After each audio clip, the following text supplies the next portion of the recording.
Chapter 559. A group of guards in red robes hurried through the busy market, the metal edges of their cloaks clanging against their breastplates like a whirlwind. Amandina's gaze followed them as they traversed the market. The Holy Cathedral's guards disappeared on the other side, and the sound of their uniform footsteps faded away. She turned back and felt that the tension in Ampire's seal was even more intense than 2 days ago. I didn't expect the Lionheart sword to be in the hands of Her Royal Highness, but the nobles of the North may not be willing to give in just like that, right?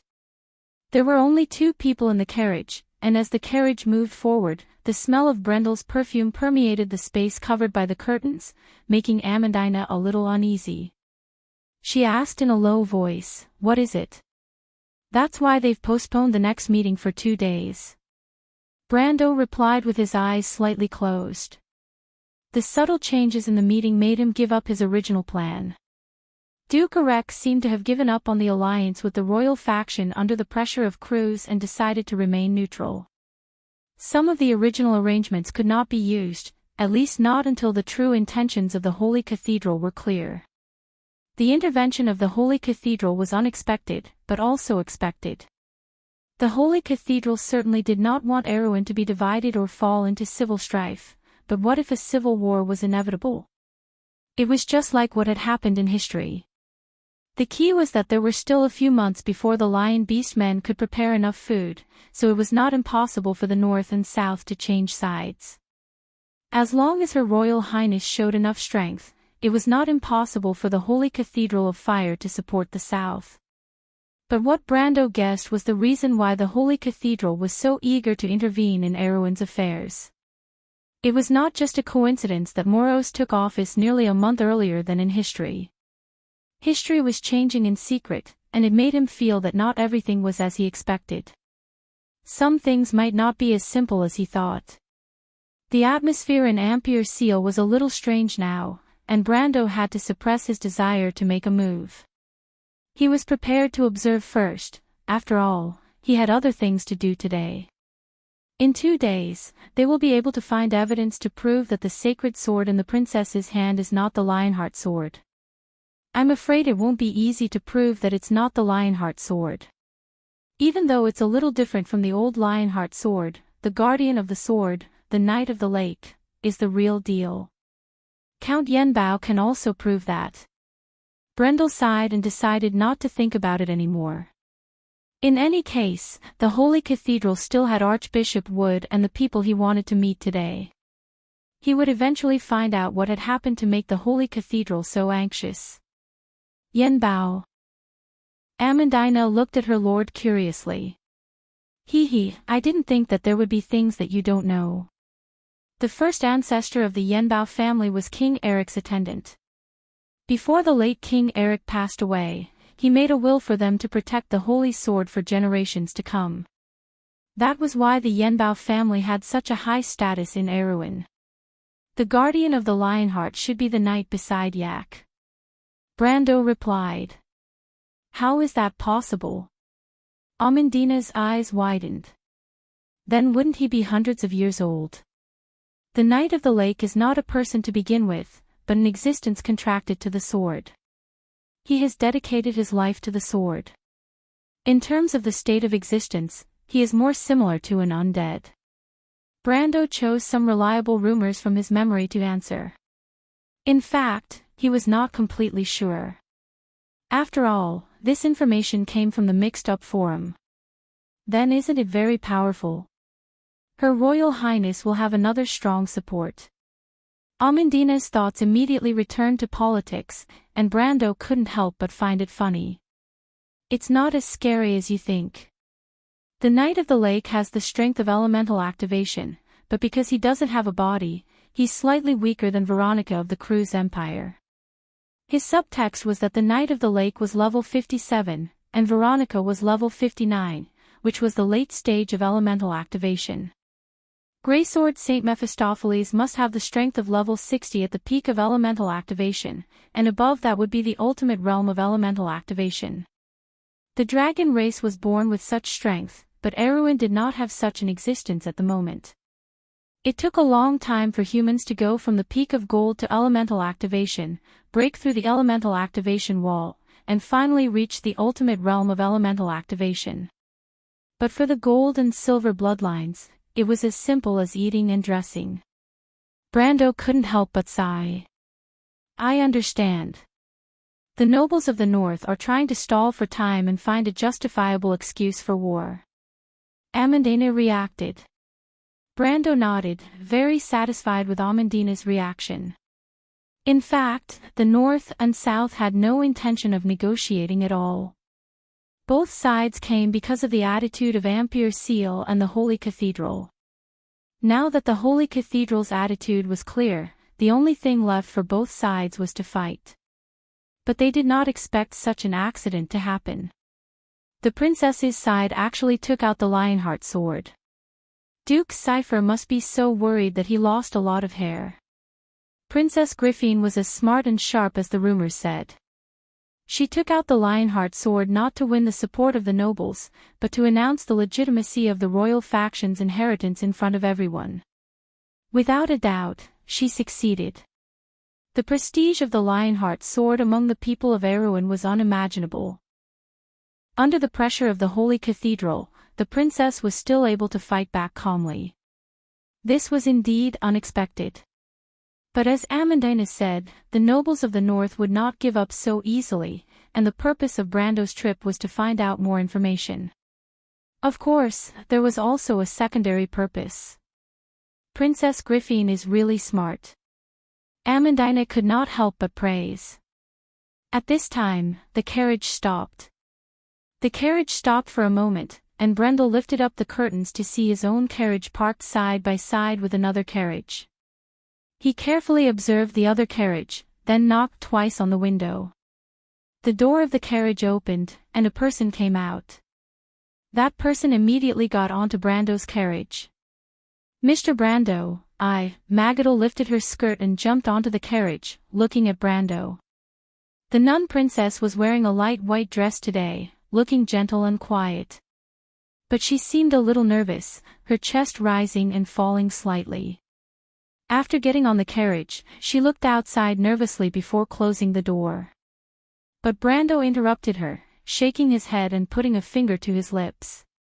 Magadal looked at the two of them, puzzled. When does the auction start? Brando asked. The auction. If we go now, it will be just in time. Mr. Brando, my friend is a very reliable person, don't worry, he will definitely arrange for your auction items. But unfortunately, the people of Ampere Seal are in a state of panic recently, and many people are selling their art and collections. Originally, the manager wanted to auction Mr. Brando's item as the finale. Magadal understood Amandina's hand gesture. Brendel wanted her to not mention those things for the time being, as the walls have ears. The nun princess was a smart person, and she immediately understood what he meant. It's okay. Brando replied. Actually, this was better, after all, the painting of Princess Anya was stolen, and it was not good to be too conspicuous.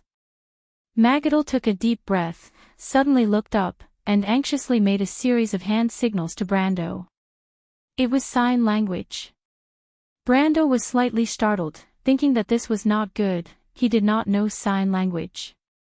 But this princess was really talented, and history said that she was a language genius. Before she got married, she had been a diplomatic envoy of the Holy Cathedral to other countries, but he did not expect her to know sign language. He was slightly startled, but at the same time, he felt Amandina holding his hand. Brando turned his head, and found that his Amandina had opened his hand, and was using a finger to gesture on his palm. He was stunned for a moment before he realized that Amandina was helping him translate. Archbishop Wood is under house arrest. Brando looked up, and stared at the nun princess of the Holy Cathedral of Fire in surprise, only to see the latter nodding seriously.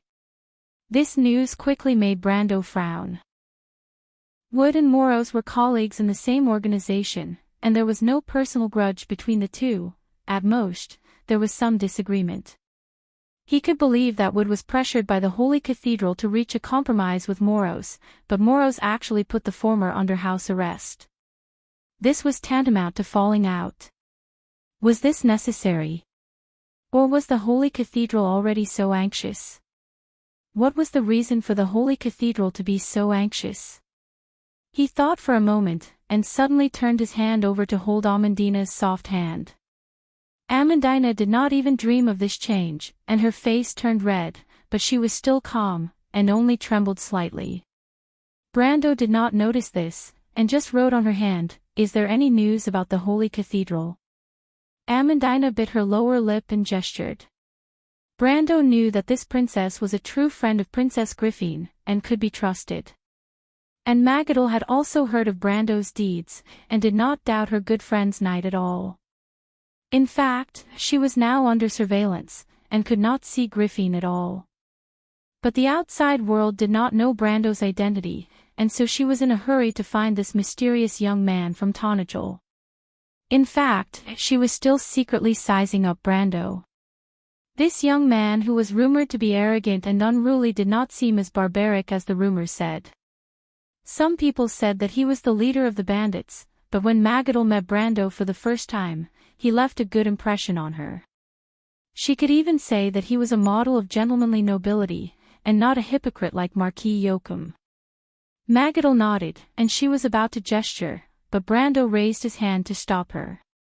"If you have anything to say, say it when we get there. It's hard to say it here," Brando said.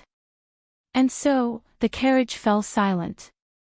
The carriage quickly passed through the city center of Ampere-Seal.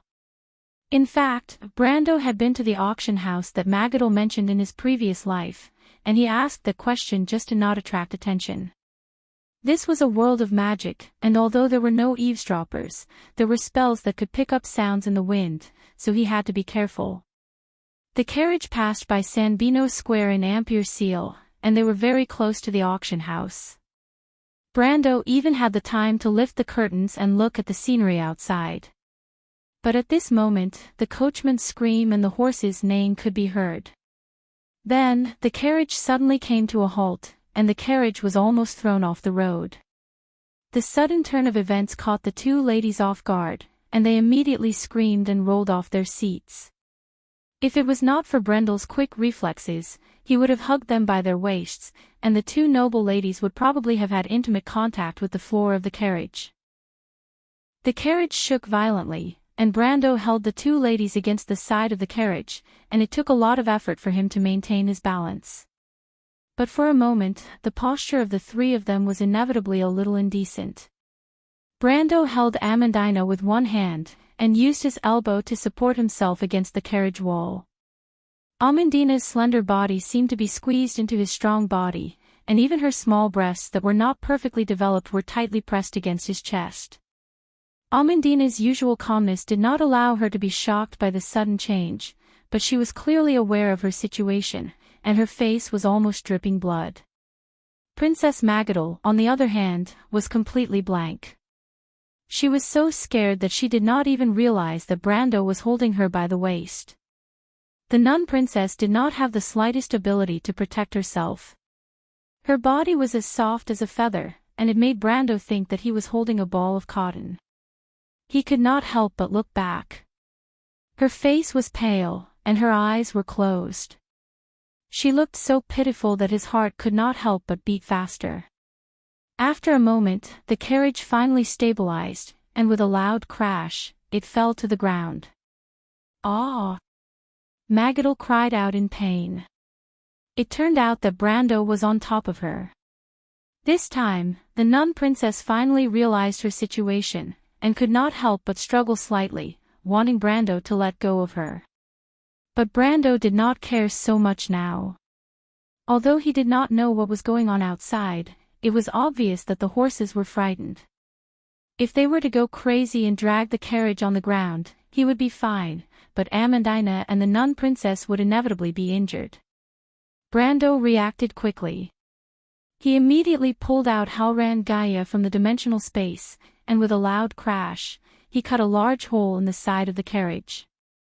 He then grabbed Amandina and Magadal, and jumped out of the carriage. Brando's strength was close to the peak of the gold rank.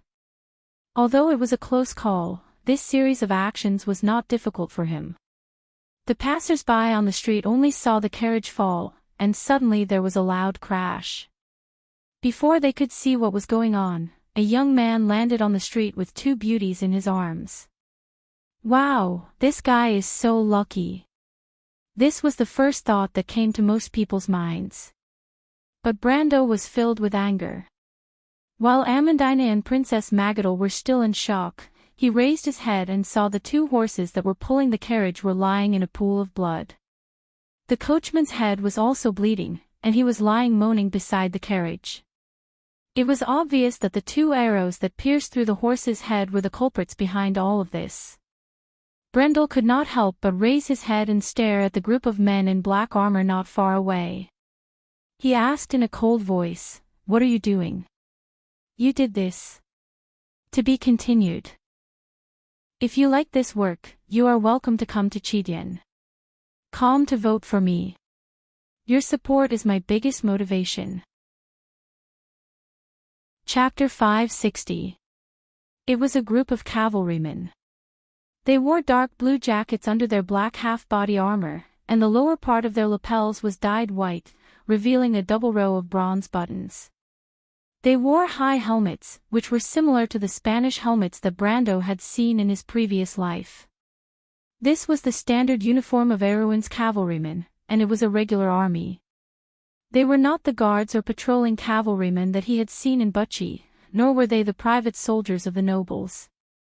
Although these light cavalrymen did not carry any long weapons, each of them had a long sword hanging from their waists, and crossbows and arrow barrels hanging from their saddles. It was as if they were ready to go to war. A group of more than 20 people domineeringly occupied the entire street. The surrounding people were angry but did not dare to say anything. Even the carriages on the road had to stop and let them pass. Brando immediately understood what was going on. His carriage did not have the insignia of a noble. The coachman must have stopped a little too slowly, and was taught a lesson by these arrogant fellows. Brando could not help but feel annoyed and a little dumbfounded. He did not even dare to offend people like Erech and Cypher in the noble parliament. He did not expect that he would suffer in the hands of these ruffians. They are the cavalrymen of the Black Blade Squad. At this time, Amandina finally came to her senses and grabbed him. Of course, Brando recognized the identity of these bastards. The Black Blade Squad was originally loyal to the royal family. Speaking of which, Count Vitokin was also indebted to Griffin's mother, but this ungrateful bastard followed the king's eldest son and sided with House Cypher. The most hateful thing was that the Black Blade Squad had always been favored by Oberg VII. It could be said that the royal family of Covardo had treated them well. However, after Vitokin's betrayal, these soldiers were as if they had been married to a chicken or a dog. They had a clear conscience. Oberg VII must have raised a group of ingrates. In fact, Brando also noticed the purple-dyed feathers on their helmets.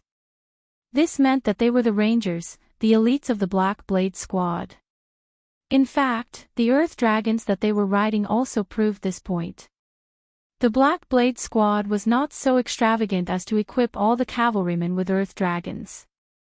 These Rangers must be Count Vitokin's personal guards. Brendel narrowed his eyes and looked left and right, wondering if that ungrateful bastard was in the vicinity. "You've gone too far."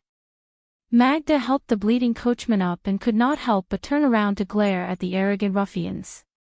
Overboard. The group of people did not care about Magadol and Brando at all. Instead, they laughed out loud. There were also a few of them who were sizing up Magadol and Amandina with glowing eyes. It was obvious that they were plotting something. However, they did not dare to snatch people on the grounds of the Holy Temple, so it was inevitable that they would resort to underhanded means. "Miss, we're just teaching him some manners." One of them, who looked quite refined, took the lead and answered. "You, very good." Magadol was so angry that her face turned red. She was about to reveal her identity. But at this time, Brando had already retracted his gaze. He did not see Count Vitokin, and did not want to waste his time talking to these people. He lightly tapped Halran Gaia on the ground, and for a moment, the ground under his feet rippled and spread in all directions. The soil seemed to have a life of its own as it formed a water surface. The ripples spread out for about 30 to 50 feet and swept across the ground where the rangers were. Before the rangers of the Black Blade Squad could react, the earth dragons that they were riding had already lost their balance and fell to the ground. Naturally, the cavalrymen could only scream and curse as they fell to the ground. Many of them were crushed by the huge mounts. The rest of the cavalrymen were shocked and angry. They were shocked because of the sudden earthquake and angry because most of their mounts had broken their leg bones in the previous accident. The earth dragons were extremely precious in the Erewhon army. There were only about 300 of them in the entire Black Blade Squad. To the Rangers, or the Erewhon people called them Night Rangers, they were undoubtedly their closest companions and most treasured personal assets. But they did not expect that they would be crippled in a dispute before they had even entered the battlefield. Furthermore, the other party was not even a noble and had an unknown background. For a moment, the Rangers' eyes turned red, and they clamored to surround Brando and teach him a lesson. Brando looked coldly at these people as they drew their swords. He did not want to kill people easily, but he had made up his mind that if these people dared to come forward, he would not hesitate to teach them an unforgettable lesson. But at this time, an angry voice came from the crowd, "Everyone, stop." The angry rebuke seemed to have a miraculous effect. It woke up the cavalrymen who were blinded by anger. They had already unsheathed their swords, but they were blinded by anger. In layman's terms, the arrow on the bow had to be released. But when the voice came, everyone immediately put away their swords. Brando could not help but be slightly startled when he saw this scene. He could tell that the voice was very young, and it was definitely not Count Vitokin. To have such prestige in the army at such a young age, perhaps even Count Vitokin's son might not be able to do so. Erewhon had many famous generals in the future, and most of them emerged in this era. But the one in front of him was obviously from the opposing camp, and it immediately attracted Brando's attention. His subconscious was still influenced by Sophie, and he pursued effectiveness like a player. If the other party was too famous, he did not mind getting rid of a future threat first. After making up his mind, Brando raised his head and narrowed his eyes slightly. At this time, the person behind the Rangers had separated them and walked over. Just as he expected, it was indeed a young man. And it was a handsome young man with rosy lips and white teeth. Brando nodded his head when he saw this. He wondered why the genes of this era were so good. Legend had it that Insersta was also a handsome man. Although Brando himself was not bad, at most he could be considered good-looking. Compared to this young man in front of him, he was a little ashamed. The young man glared at his subordinates, then came to Magadal's side and bowed slightly. "Princess Magadal, please forgive my men's recklessness. It was because the two of you did not have the insignia of nobility on your carriage that they mistook you for commoners. Please allow me to apologize on their behalf." Brando could not help but feel a little strange when he heard this reason. He thought that commoners could be bullied by others. But he did not expect Magadal to accept this explanation. She replied with some resentment, "Please restrain your soldiers. This is your duty, Viscount von Downing. Do not let Erewhon be humiliated because of you." Magadal's words were very harsh, and Viscount von Downing's face turned green. He could not help but raise his head and stare at Brando hatefully. "Then what about the matter of this gentleman injuring a dozen of my ground dragons? Your Highness, you should know that openly attacking the royal guards and injuring the precious ground dragons is a serious matter no less than treason. I need an explanation." Magadal frowned, and the little bit of goodwill she had for this young Viscount disappeared. She thought that he was a reasonable person, but she did not expect him to be so unreasonable. Brando was her guest, how could she hand him over? Even if he was just a passerby, the pure and innocent nun princess would still protect Brando. But just as she was about to speak, Brando smiled and said, "Then this gentleman, it seems that you are not going to let me go. Do you want to settle this privately or publicly?" He had already recognized the other party, Von Downing. This guy should be the heir of one of the nobles under Widukind. He was considered a genius in history, and had made great contributions in the war against Toquinin. He became famous earlier than Brando, and the royal faction was very optimistic about his future. Even Princess Griffin had personally inquired about him. But later on, Widukind led the Black Blade Squad to serve the eldest son of the king, and Von Downing himself joined Cypher's side. This genius general of the past had become a thorn in the side of the royal faction. Freya had told him personally that the three most outstanding youths in the Royal Knight Academy under Princess Griffin were Breton, Loka, and Enrique. Brando knew all three of them. Loka, Enrique, and Freya were the famous Arwen trio in history. Freya was known as the goddess of war, Loka later became Arwen's god of war, and was the favorite student of Sly Fox and Lone Wolf. Enrique was once the captain of Griffin's personal guard, and the famous sword saint. Of course, he was still far from that now. But what Brando did not expect was that Breton was among them. His results in battle tactics were second only to Loka's, and his swordsmanship was second only to Enrique's. His overall ranking was even higher than the two of them, and it was obvious that he would have a bright future. Brando knew that he had changed history, and that Breton must have died in Bucci. Brando could not help but sigh when he thought about how such a talented person was killed by Madara before he could even grow. But what made him sigh even more was his relationship with Breton. He knew that Breton liked Freya, and even a fool could see that Freya had feelings for him. That guy must be planning to go against him until the end. Brando could not help but feel a headache coming on. But among the future outstanding generals under Her Highness, there was no one who could compare to Viscount von Downing. After all, the latter had years of military experience, and compared to Breton and the others, he was a complete academic. Freya had heard from Maynard that in a real battle, among the new generals under Her Highness, she was the only one who could barely stop this young man who was rising like a comet.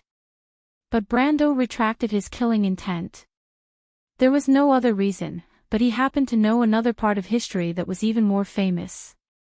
An unknown country girl defeated the kingdom's recognized genius, and from then on, Arwen had a goddess of war. This guy was Freya's first stepping stone, and it could be said that the title of goddess of war was obtained by stepping on this unlucky guy, in the following civil war. Looking at this unlucky guy, Brando did not plan to kill him. Viscount von Downing was slightly stunned. What is public, and what is private? Public means official business. Didn't you say that I attacked the royal guards?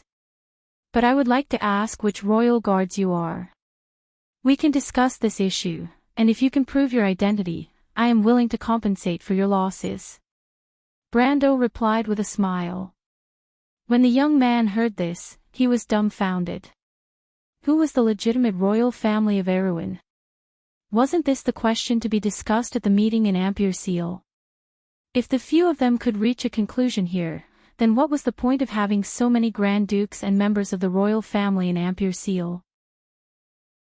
Moreover, by the time this question was settled, the war between the North and South would have started. By then, the Black Blade Squad would not have time to find trouble with Brando. I think this is a private matter, so let's settle it privately. Fortunately, he was quick-witted, and quickly added. Settle it privately. Brando's face turned cold, and he took off his white gloves and waved them in front of Viscount von Downing. It's easy to settle it privately. Your subordinates collided with my carriage, and I hurt your drake. For the sake of both our reputations, let's have a fair and honorable duel like nobles. Ah! Viscount von Downing's face was no longer green, but green. He originally wanted to use the name of the Black Blade Squad to make Brando suffer, but he did not expect Brando to challenge him to a duel without saying a word. The nun princess could not help but chuckle. Brando's words were too mean. Everyone knew that he had defeated an elemental awakened great swordsman with the strength of a gold-ranked advanced swordsman.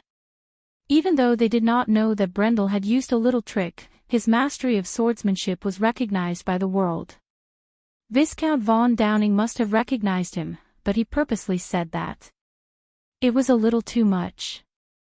However, Magadel did not feel that Brando was arrogant at all. She only felt that this Highland knight was not playing by the rules at all, and was very interesting. She could not help but look at the two's reactions with interest. Amandina could not help but shake her head. She thought to herself that this idiot had to provoke her lord. As far as she knew, her lord had never suffered a loss before. Viscount von Downing's reaction was simple. Of course, he could not agree. He was just a silver beginner swordsman. Although he was considered talented among the younger generation, he knew that he would not be able to defeat Brando even if there were 10 or 8 of him. Asking him to duel with Brando was the same as asking him to die. However, it was even more impossible for him to refuse. He did not want to lose face in the circle of nobles. This was not just a matter of his face. Brando's words included the Black Blade Squad and asked him to fight for the Black Blade Squad. Tears were about to fall from his eyes. He thought that this guy was too evil, forcing him to a dead end with just one sentence. Brando held Halran Gaia and looked at the unlucky man calmly. Viscount von Downing's expression changed constantly, which made Brando sigh. He did not think that a human could have the ability to change colors. But at this time, Magadel knew that she could not intervene. Of course, she could not let Brando kill Viscount von Downing here. In fact, she knew that Brando did not want to do so, but only wanted to tease him. She looked at the Viscount's pale face and could not help but sigh. As the saying goes, evil is the hardest to bear. Forget it, this is St. Pino's Square. Bishop André wanted to build this square to commemorate the truce between Erwin and Cruz. Duels are not allowed here. She reminded softly. Exactly. Viscount von Downing suddenly felt that the nun princess's voice was simply heavenly. If that's the case, my duel with Mr. will have to be postponed. There's such a story. Brando turned to look at Magadel, only to see the nun princess playfully winking at him. Brendel couldn't help but smile in his heart, thinking that this princess wasn't so inflexible after all. He nodded and said, "Then when in Rome, do as the Romans do. I'll let you go this time.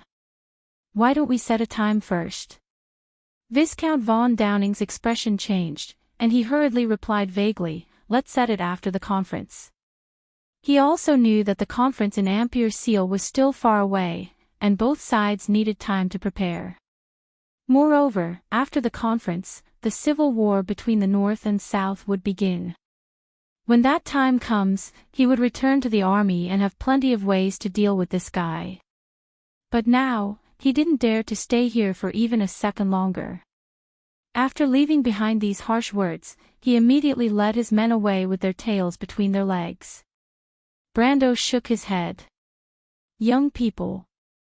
Amandina rolled her eyes at the side. At this time, the alarmed manager of the auction house finally came up to them. He had already seen Brando and Princess Magadel, but he did not dare to offend the soldiers of the Black Blade Squad. Thus, he decided to wait for the dispute to end. He also knew that it was not very kind of him to do so. After all, Brando and Princess Magadel were his VIPs. Thus, when he came over, he was a little embarrassed. "Are the two of you all right? Those guys have always been so arrogant. The VIP room is ready, would you like to enter now?" Magadel knew his difficulties and did not intend to argue with him. She only turned to look at Brando. Brando nodded. "To be continued. If you like this work, you are welcome to come to Chidien. calm to vote for me. Your support is my biggest motivation. Chapter 561. Brando, Amandina, and Magadal were led to a private room on the third floor of the auction house. The room was actually a balcony in the shape of a fan. Sitting here, one could have a panoramic view of the entire auction house. The view was excellent, and Brando was very satisfied. However, he did not know that Amandina was slightly surprised. Amandina expected the auction house in Ampere Seal to be extremely luxurious, or at least far more luxurious than Braggs's. However, the decorations here were not very eye-catching, and even a little shabby in her eyes. The surrounding walls made of black wooden planks looked very simple, and the thick curtains hanging from the ceiling were stacked together in a very ordinary color. The seats were not as intricate as the ones in Braggs's auction, but she felt surprisingly comfortable sitting on them. However, the daughter of a small noble from Braggs would never have thought that the seemingly inconspicuous black wooden planks were actually precious black wood, which could be used to make magic staffs. The fabric hanging from the ceiling was also from the southern desert country, and the cushion she was sitting on was made of camel hair. Any of the ordinary things here were worth a few years of hard work. The extravagant lifestyle of the nobles in Erewhon had long exceeded her expectations. Although Amandina was also considered to be a noble, her family had long declined, and she could not afford such luxuries. The balcony was surrounded by a continuous soundproof spell, and a layer of semi-transparent feather-like curtains prevented others from seeing the identity of the guests on the balcony. The protective measures of the auction house were very good, but just in case, Brando still cast a soundproof spell. Casting a spell that was not even a first circle elementalist was very simple for a level 20 elementalist. However, seeing that Brando did not rely on any tools, the nun princess' eyes lit up. I didn't expect him to know magic as well. A swordsman in his early 20s who has already stepped into the realm of gold. How did Mr. Brando train? Is there really such a big difference between a genius and a normal person? Princess Magadal curiously raised her thin eyebrows slightly, and her heart was full of surprise. Although she had always thought that her close friend, the Princess of Erewhon, was already a genius, but compared to Brando, she paled in comparison. This was because she did not know that Brando had only used a little more than a year to advance from the iron rank to the gold rank. Otherwise, she would have suspected that one of Brando's ancestors was a dragon in disguise. There were even rumors that this young man might be the most outstanding star in Erewhon's history. However, this new star was from the Yenbao family, and was very close to the princess, which made some people gnash their teeth. Magda was the only one who felt at ease, knowing that her close friend had such a talent in her camp. "All right, you can speak now, Your Highness. May I ask what happened to the Holy Cathedral? If I remember correctly, Archbishop Wood should be in favor of maintaining the status quo in Erewhon. Is his opinion not enough to represent the opinion of the upper echelons of the Holy Cathedral of Fire? As far as I know, although there is more than one archbishop, there are not many in the Holy Cathedral, let alone in a special parish like Ampere Seal. I want to know what caused the change in the Holy Cathedral's intentions."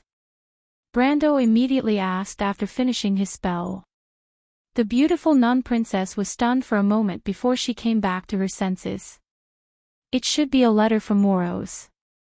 The handover ceremony was originally scheduled to be held a month later in the Anderla Cathedral, but not only did Moros arrive early, he also brought a letter. After reading the letter, Archbishop Wood locked himself up. In fact, his last order was that we were not allowed to leave the Holy Cathedral at will.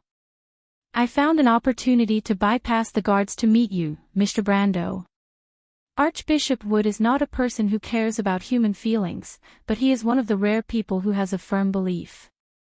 So, the letter that made him go back on his words must have come from the core of the Holy Cathedral, but why did the Holy Cathedral change their attitude so quickly?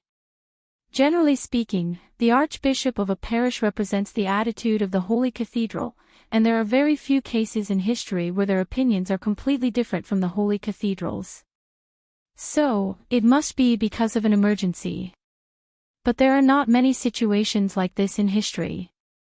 Brando could not help but frown. The moment he frowned, the auction outside finally started as scheduled. The first item was a magic sword. The Ampere Seal auction was indeed a few levels higher than Braggs's underground auction. The quality of this magic sword was extremely good, and it was even better than Brando's original elven sword, the Thorn of Light. The starting price was 50,000 tor, and Amandina could not help but gasp when she heard the starting price. However, Brando was not interested in the sword. The Halran Gaia in his hand was considered to be one of the top fantasy weapons, and its only flaw was that its level was a little low. However, under the same level, it was indeed qualified to defeat all weapons below the level of divine artifacts. Otherwise, it would not be called the Holy Sword of Earth. In the Amber Sword, there were not many weapons that could be called holy swords. If only I could see the contents of the letter. His attention was only attracted by the sudden commotion outside the auction hall for a moment, and he immediately turned back to reply to himself. Mr. Brando, can you help Princess Griffin? The Holy Cathedral's current intention is to help the northern nobles unify the whole of Erewhon. Maybe even Duke Arek is under pressure to join this alliance. If that is the case, it will be very dangerous for Princess Griffin to stay in Ampere Seal. Magadal said worriedly. You think the Holy Cathedral will make a move in Ampere Seal and leave the princess here? Brando could not help but frown. Although he doubted that the northern nobles had the courage to do so, he had to consider this possibility. The Holy Cathedral claimed that they would not interfere in the internal affairs of the kingdom, but in fact, they had done so several times in history. Even Arek was forced to submit. The Holy Cathedral's attitude this time is quite strong. But what are they trying to do? Aren't they afraid of causing a backlash? He was puzzled. Erewhon was not the only vassal state of the Holy Cathedral of Fire. Cruz's actions were likely to cause the other vassal states to feel sympathy for the loss of their own kind. Historically, the Holy Cathedral of Fire had interfered in the internal affairs of other states for special reasons. What was the reason this time? The nun princess nodded. Moro's attitude is very strong. He seems to be in a hurry to end the civil war in Erewhon. But the royal faction still has power in the south. If Princess Griffin is released back to Vladapest, it will take at least half a year for the war between the north and south to end. We don't know how long the recovery period after the war will take. Looking at Moro's, I don't think he can wait that long. The clamor outside the auction house grew louder and louder. The magic sword had been sold for a high price of 120,000 tor, and it was won by a swordsman in the end. But the clamor outside did not attract the attention of the two people in the box. Brando's brows were almost knitted together. He asked, "How does Her Highness want me to help?" "I'm afraid that the northern nobles will do their best to delay. If I'm not wrong, the northern army has already begun to mobilize. But if Princess Griffin is the first to fall out and withdraw from the meeting, I'm afraid the Holy Cathedral will use this as an excuse to make a move. When that time comes, if I want to stand on Princess Griffin's side, Your Highness, do you want me to declare war on the Holy Cathedral?" Brando replied calmly. "Brendel." Amandina was taken aback. He was probably the only person who dared to say such a thing.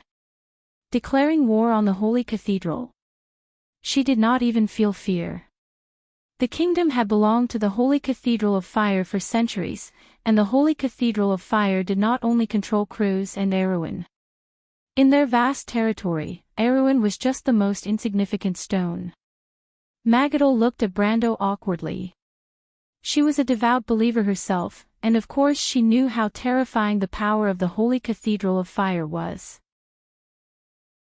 The small duchy she was in was completely under the protection of the Holy Cathedral. The reason she was able to retain her freedom with her extraordinary beauty was all because of her title as the Nun Princess. This title was also given to her by the Holy Cathedral. It could be said that without the Holy Cathedral, she would not have everything she had today. Mr. Brando, I know that you have always been leaning towards the royal faction. Then can you answer me, to what extent are you willing to help Griffin? She could not help but ask as she thought of her friend's situation. No, you are wrong, Your Highness the Princess of Antiburo. I have never supported the royal faction, and I do not agree with their views, nor do I agree with Her Highness' views. Brando could not help but frown when he heard the name of the royal faction. Ah! Magadol was shocked. How? Could it be that everything you did in Tonajol was for your own benefit? Brando shook his head. For his own benefit, he did not need to do those things. With his ability, in Cruz, Grecius, and even in the Wind Elves' Empire Saint Tassol, he could obtain a position that ordinary people could only dream of. There was no need for him to go to such a desolate place like Tonajol to start from scratch. I admit, I do have a good impression of Princess Griffin. But it is not because of her views, nor is it because of the lost glory of this kingdom. First of all, I am not a knight, Princess Magadol. What I care about is more important. I only want to protect the people I want to protect, and I only want to prevent the tragedy from happening again. He asked faintly, do you understand what I mean, Princess Magadol? Princess Magadol looked at him blankly, her face blank. I'm sorry, Mr. Brando. I don't quite understand. Are you trying to say that you like Griffin? Brando almost choked. This princess's imagination was too rich. He quickly coughed twice and sighed. You can think whatever you want, but I just want to say that I will not participate in this political struggle because I support the royal faction or Her Highness. I am neither a chess player nor a chess piece. Princess Magadol, if you really want me to interfere, then everything will have to be done according to my way. At this time, Ramona and Yao's painting from the First Era of Glory, which was also Brando's auction item, was placed on the auction stage. This was the fourth item to be auctioned. The Wind Elves of Saint Tassol were highly skilled in the arts, and Princess Yao was also known as a genius. This painting was from her golden age and was even more precious. Thus, the auction reached a small climax as soon as it started. The high starting price of 1 million tor attracted Amandina's attention. The commotion outside could not suppress Magadol's soft voice, Mr. Brando's way. Before answering this question, Princess Magadol, I want to ask how you want me to help Her Highness. The nun princess was stunned and frowned. Of course, I hope that Griffin can leave this dangerous place. Ampere Seal is not safe, Mr. Brando. She did not originally think that way. At first, she did not think that Brando could change anything. She only hoped to persuade him to join the royal faction. This way, the more powerful Griffin was, the safer she would be in Ampere Seal. But she did not know why, but Brando's words had unknowingly shaken her original thoughts. Brando replied, but you have to understand, if Princess Griffin chooses to leave Ampere Seal, she will forever lose the chance to gain the support of the Holy Cathedral. She will not even be able to maintain her original strength. The royal faction will be at an absolute disadvantage, and defeat will be imminent. Everything that Her Highness and the royal faction stand for will be for naught. Princess Magadol was slightly stunned, but she immediately replied, I only care about Griffin. She is my friend. Then let me answer you, so am I. Brando lowered his eyelids slightly and replied. I understand. Magadol took a light breath, but why does Mr. Brando dislike the royal faction so much? Your actions in Tonajol are just like a true knight. Isn't the royal faction's ideology the path you are pursuing? Why don't you choose to advance and retreat together with them? Erwin, there are very few people like you who are righteous. Why don't you unite? Instead, you let the old nobles of the North win. Mr. Brando also loves this ancient country deeply, right?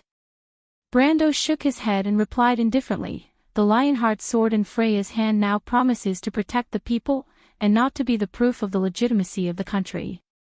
Her Highness the Princess, the Valkyrie, and the citizens of Bucci, if they cannot even protect the people who are guarding it, then what is the point of the country's existence? A country is ultimately made up of people.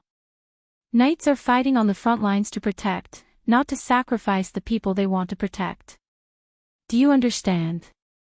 Relying on the legitimacy of the bloodline and the glory of the royal faction, the so-called persistence of the royal faction is nothing more than the stubbornness of the nobles. Your Highness, have you been to Bucci before? Bucci? Then you must not understand what Erwin really wants. King Eric's sword is a sword that protects everyone. What about the sword of the royal faction? I'm afraid it might not be directed towards the nobles, right? The nun princess did not say a word. She did not quite understand the thoughts of Brando and Griffin, and even the royal faction, but she secretly felt that perhaps Brando was right. Mr. Brando has a similar temperament to Griffin, but Griffin did not see it as clearly as he did. All of us were wrong. The royal faction did not choose the right path from the start. Magadal nodded.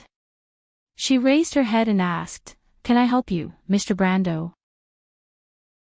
"I want to see the contents of the letter to confirm the true attitude of the Holy Cathedral. If what you said is true, then I have no choice but to take the princess away by force." Brando replied. "Of course.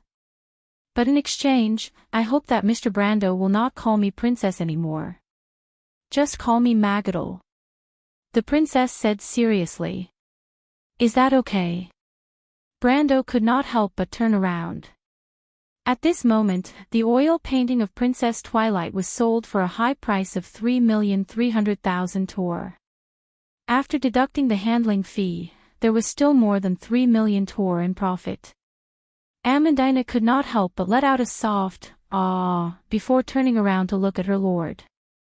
But Brando looked at Magadal and asked, "Miss Magadal, are you a believer of the Holy Cathedral? The teachings of the Flame King teach the world to be righteous and loyal. Although I respect the Holy Cathedral, I respect the truth in my heart even more. I believe that even Lord Wood would support my decision." Magadal replied, "For this, I am willing to pay any price, so please rest assured, Mr. Brando." Brando nodded softly. This princess is indeed as kind and righteous as the rumors say. He had always kept a distance from devout believers, but at this moment, he could not help but admire her. He thought for a moment and suddenly thought of the future of the princess. He could not help but remind her, "Miss Magadal, have you ever thought of fighting for your own destiny?" The nun princess widened her eyes.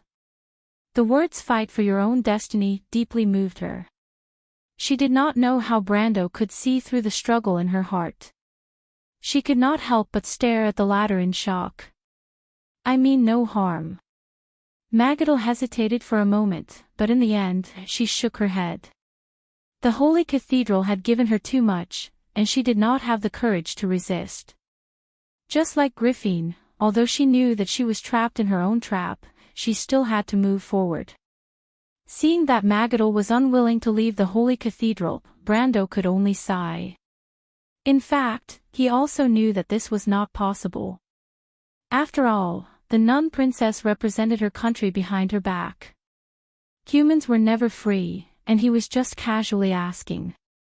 The auctioneer knocked the mallet for the third time, and the final decision was made. "I will wait for your good news." Brando replied, "Please be careful." "Yes." Princess Magadal nodded. "To be continued. If you like this work, you are welcome to come to Chidian. Come to vote for me. Your support is my biggest motivation." Chapter 562. The auction gradually came to an end as more and more valuable items were auctioned off.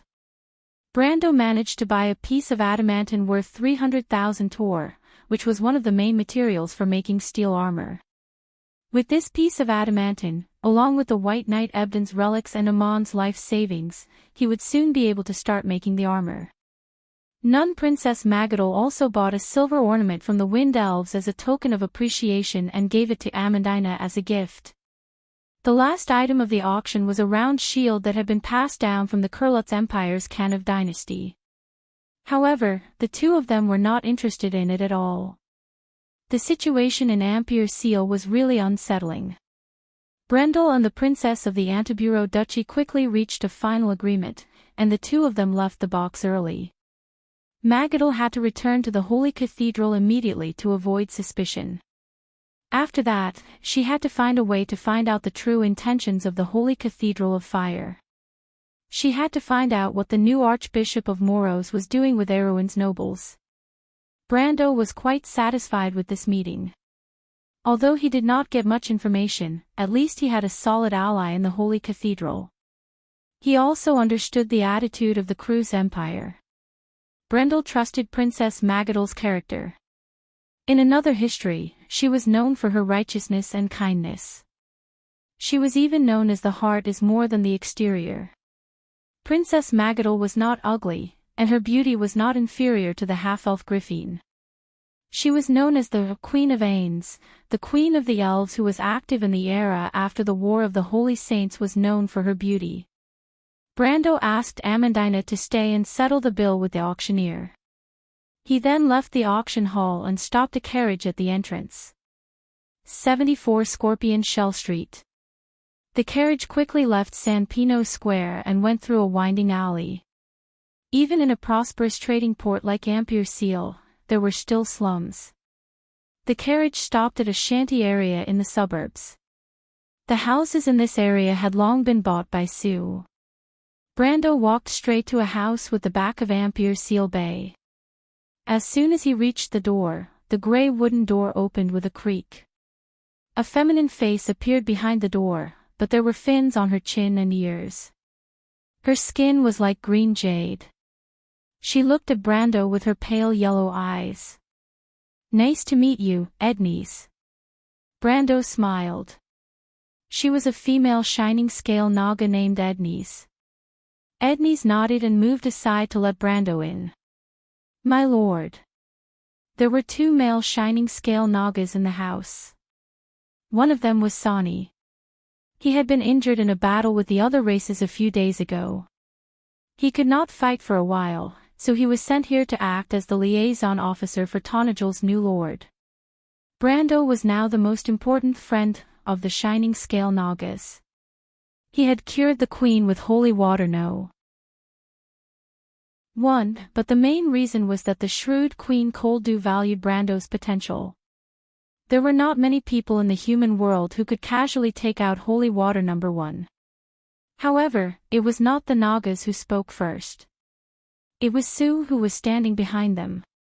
The innkeeper's daughter had a worried look on her face, as if something terrible had happened. "My lord, something has happened." Brando was slightly stunned. He had only been away for a few hours. What could have happened in such a short time? Could it be that the nobles had put Princess Griffin under house arrest? What happened? Did something happen to the princess? He could not help but ask with a frown. Sue shook her head and took out a letter. Brando took the letter and read it. His expression immediately became strange. Previously, he had asked Sue to find a way to collect information from the north to confirm the reason for the change in the Holy Cathedral of Fire's attitude. The letter said that the Golden Lion-Mane Beastmen of Erewhon had knocked on the door 3 days ago, and the Holy Cathedral of Earth had mobilized for war half a month ago. This meant that the Holy Cathedral of Earth had started the war about 3 months earlier. The reason was, the Holy Cathedral of Earth had asked the Holy Cathedral of Fire and the Kingdom of Erewhon to return their long-lost sacred sword. Halran Gaia. Ha. Brando held the letter and did not know what to say for a moment. He racked his brains but still could not understand why the Holy Cathedral of Fire had changed their attitude towards the Erewhon royal family. He did not expect the reason to be so simple. It was simply because the Holy Cathedral of Earth had started the war earlier. In the end, it was because of him. How did this news get in? It's from one of my informants in the north. The letter was sent through Naga. Now that Ampere Seal has sealed off the roads in and out of Ampere Seal due to the arrival of the monsoon season, news from the outside can't get in at all, the tanned girl replied methodically. Brando glanced at Sonny and thought that this guy must have brought the letter in. Is the person who got this reliable? Not reliable. He's just doing things for money. But it should be enough to pass the message. Brando nodded. The news of the Lion-Mane Beast men starting the war earlier should have been known in the north by now. It was just that Ampere Seal had blocked the news from spreading.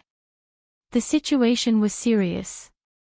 The war between the Holy Cathedral of Fire and the Holy Cathedral of Earth was just a small episode in the history of Erewhon, but it was not the same for the people of Cruz. The impact of this holy war among the players of the Cruz Empire was no less than the War of the Black Rose to Erewhon, and even more so for the people of Cruz. This was a religious war, and the Holy Cathedral of Fire would definitely go all out. And as a prelude to the war in Erewhon, it seemed that the Holy Cathedral of Fire was determined to maintain stability. Even if they used force, this was great news for the nobles in the north, but it was bad news for Princess Brando's side. My lord, what do we do now? The innkeeper's daughter did not know the subtle difference, but she knew that it was not good news. At least she had heard that the Holy Cathedral of Fire's attitude had changed recently.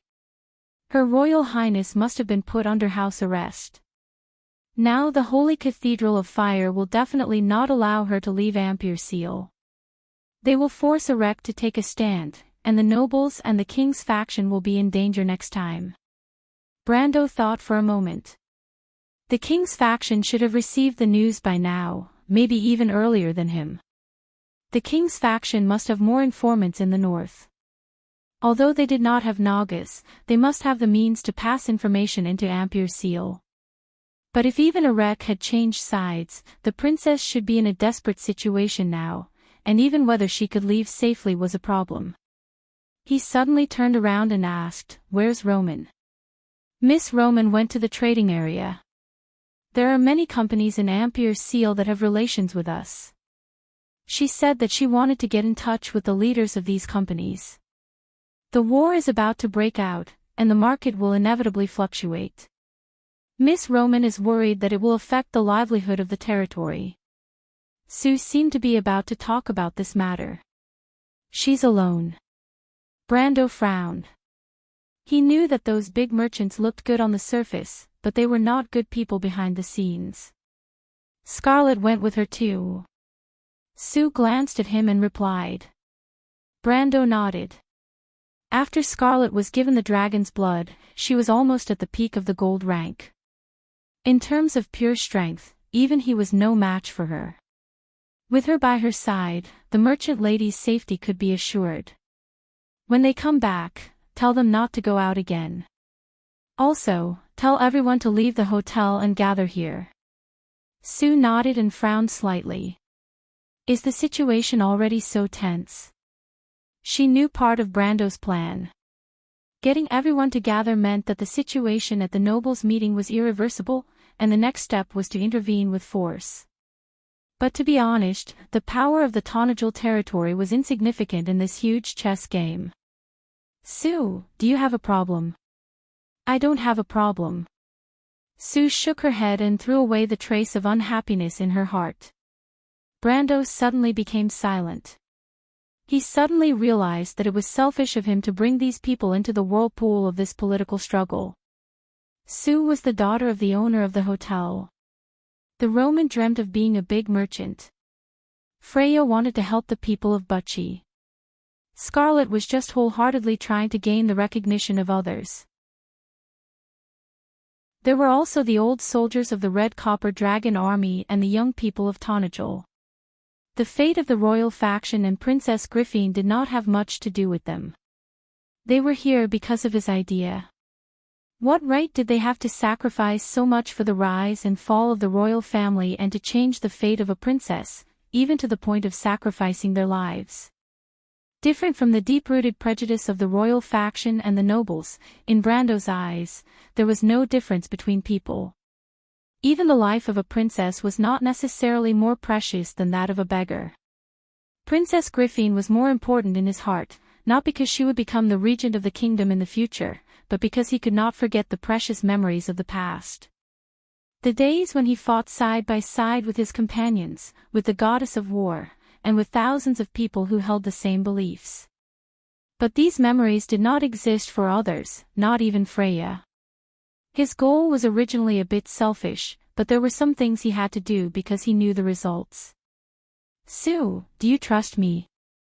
Brando suddenly asked. The dark-skinned girl raised her head and looked at him doubtfully.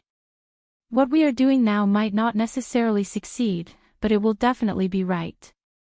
If we do it, we might fail, but if we don't do it, we will definitely not succeed. The nobles cannot save Erwin, but they will not be able to live peacefully in a corner." Brando thought of the Second War of the Black Roses that was bound to happen in the future. The kingdom would burn fiercely in the flames of war, and the gentle reforms would not be able to save Erwin. If he did not go all out, history would repeat itself sooner or later. Sue lowered her eyelids. "I don't understand, but Miss Freya chooses to believe you, Sir Lord. Burying one's head in the sand can only deceive oneself. Is that what Sir Lord is trying to say?" She smiled. "Actually, it doesn't matter to me. Father's opinion is my opinion. He chose to believe you, Sir Lord, not because of some great principle, but because you have never failed until now. If we fail, everything will end here. If we succeed, we can continue. Is that what you mean?" It seemed like it was indeed like that. He only had one chance, and he could not choose. If he did not succeed, then he had to fail spectacularly. Because even if he did not do it, it would still be a failure. He nodded and relaxed. He turned back. "Sonny, then according to the plan, please help to attack the port. I will provide you with the location and defense details of the Chamber of Commerce and the Ampere Seal Navy's warehouses. The looted goods can all be your spoils of war. But if possible, please try to minimize civilian casualties. We are not bloodthirsty villains." Sonny snorted. "There is a detailed defense, and we will try to avoid civilians. But is the map you gave us okay? The layout and defense of Ampere Seal are in the hands of the Holy Cathedral of Fire, right? Can you get it?" Brando smiled mysteriously. Of course he could not get it, and he did not need it. After decades of experience in another history, he already knew the layout and defense of Ampere Seal like the back of his hand. "Don't worry, there will not be too many Navy soldiers left at the port. I will create the conditions for you." Other than a few warships from the port, the Navy of Ampere Seal mainly consisted of monk soldiers from the Holy Cathedral.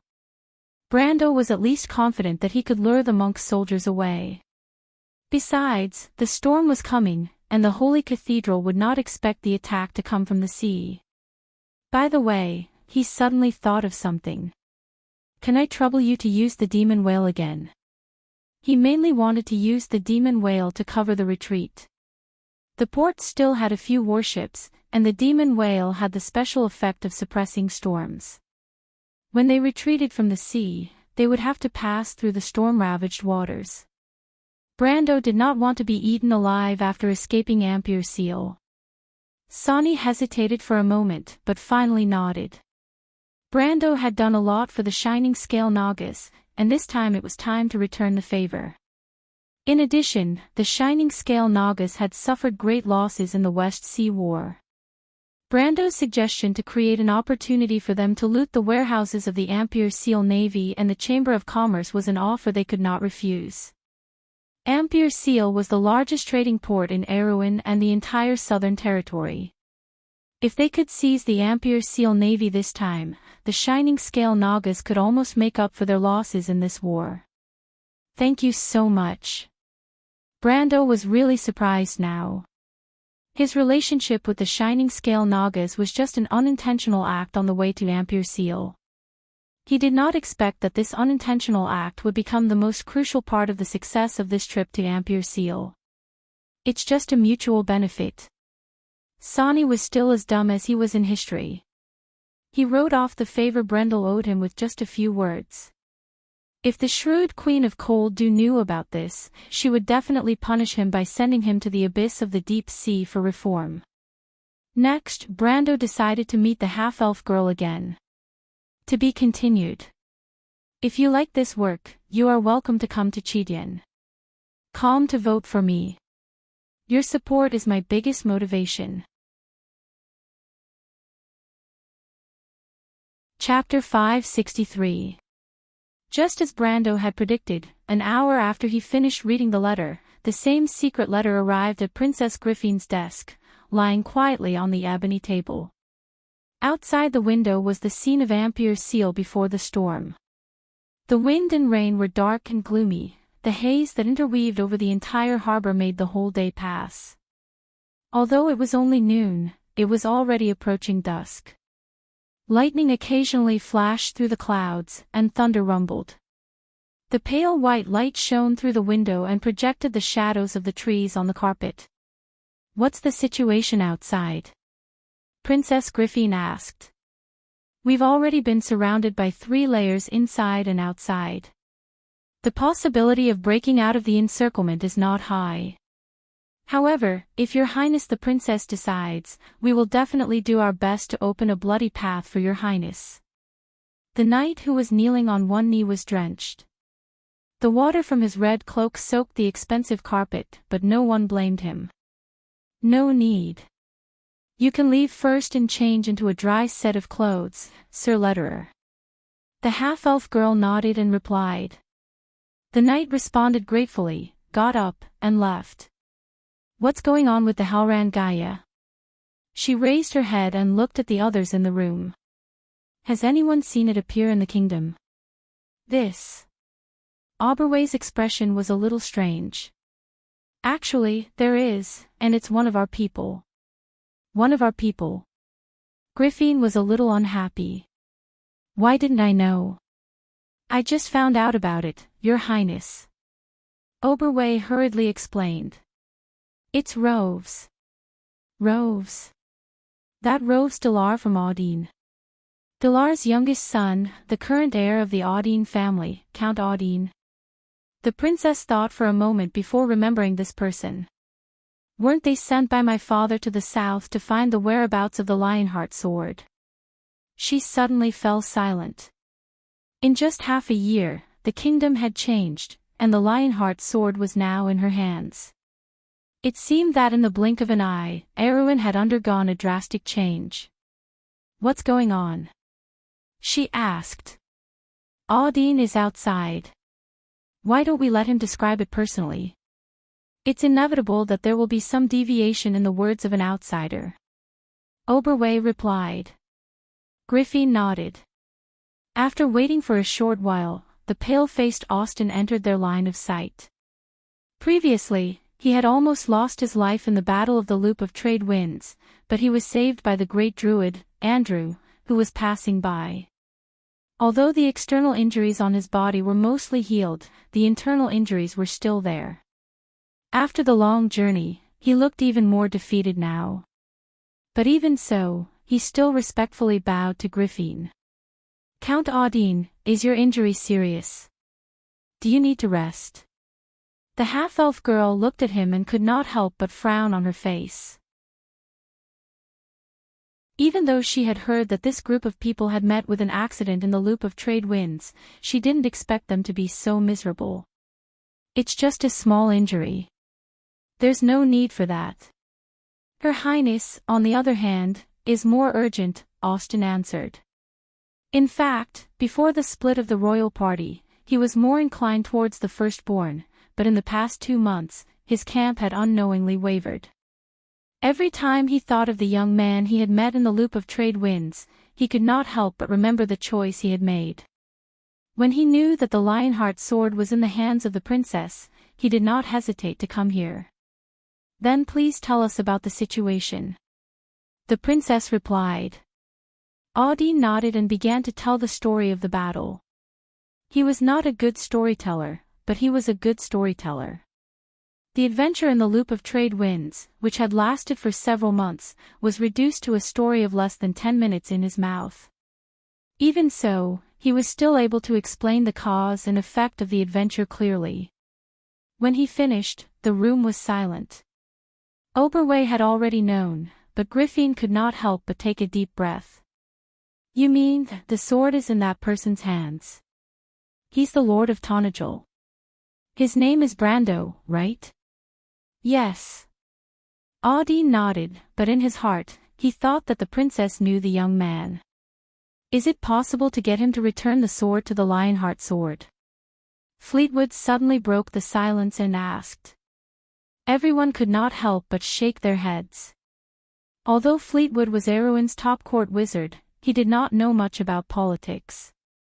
Halrand Gaia was one of the goals of the Holy Temple of Earth, but it was not the real reason for this war. Regardless of whether Halrand Gaia existed or not, the war would continue.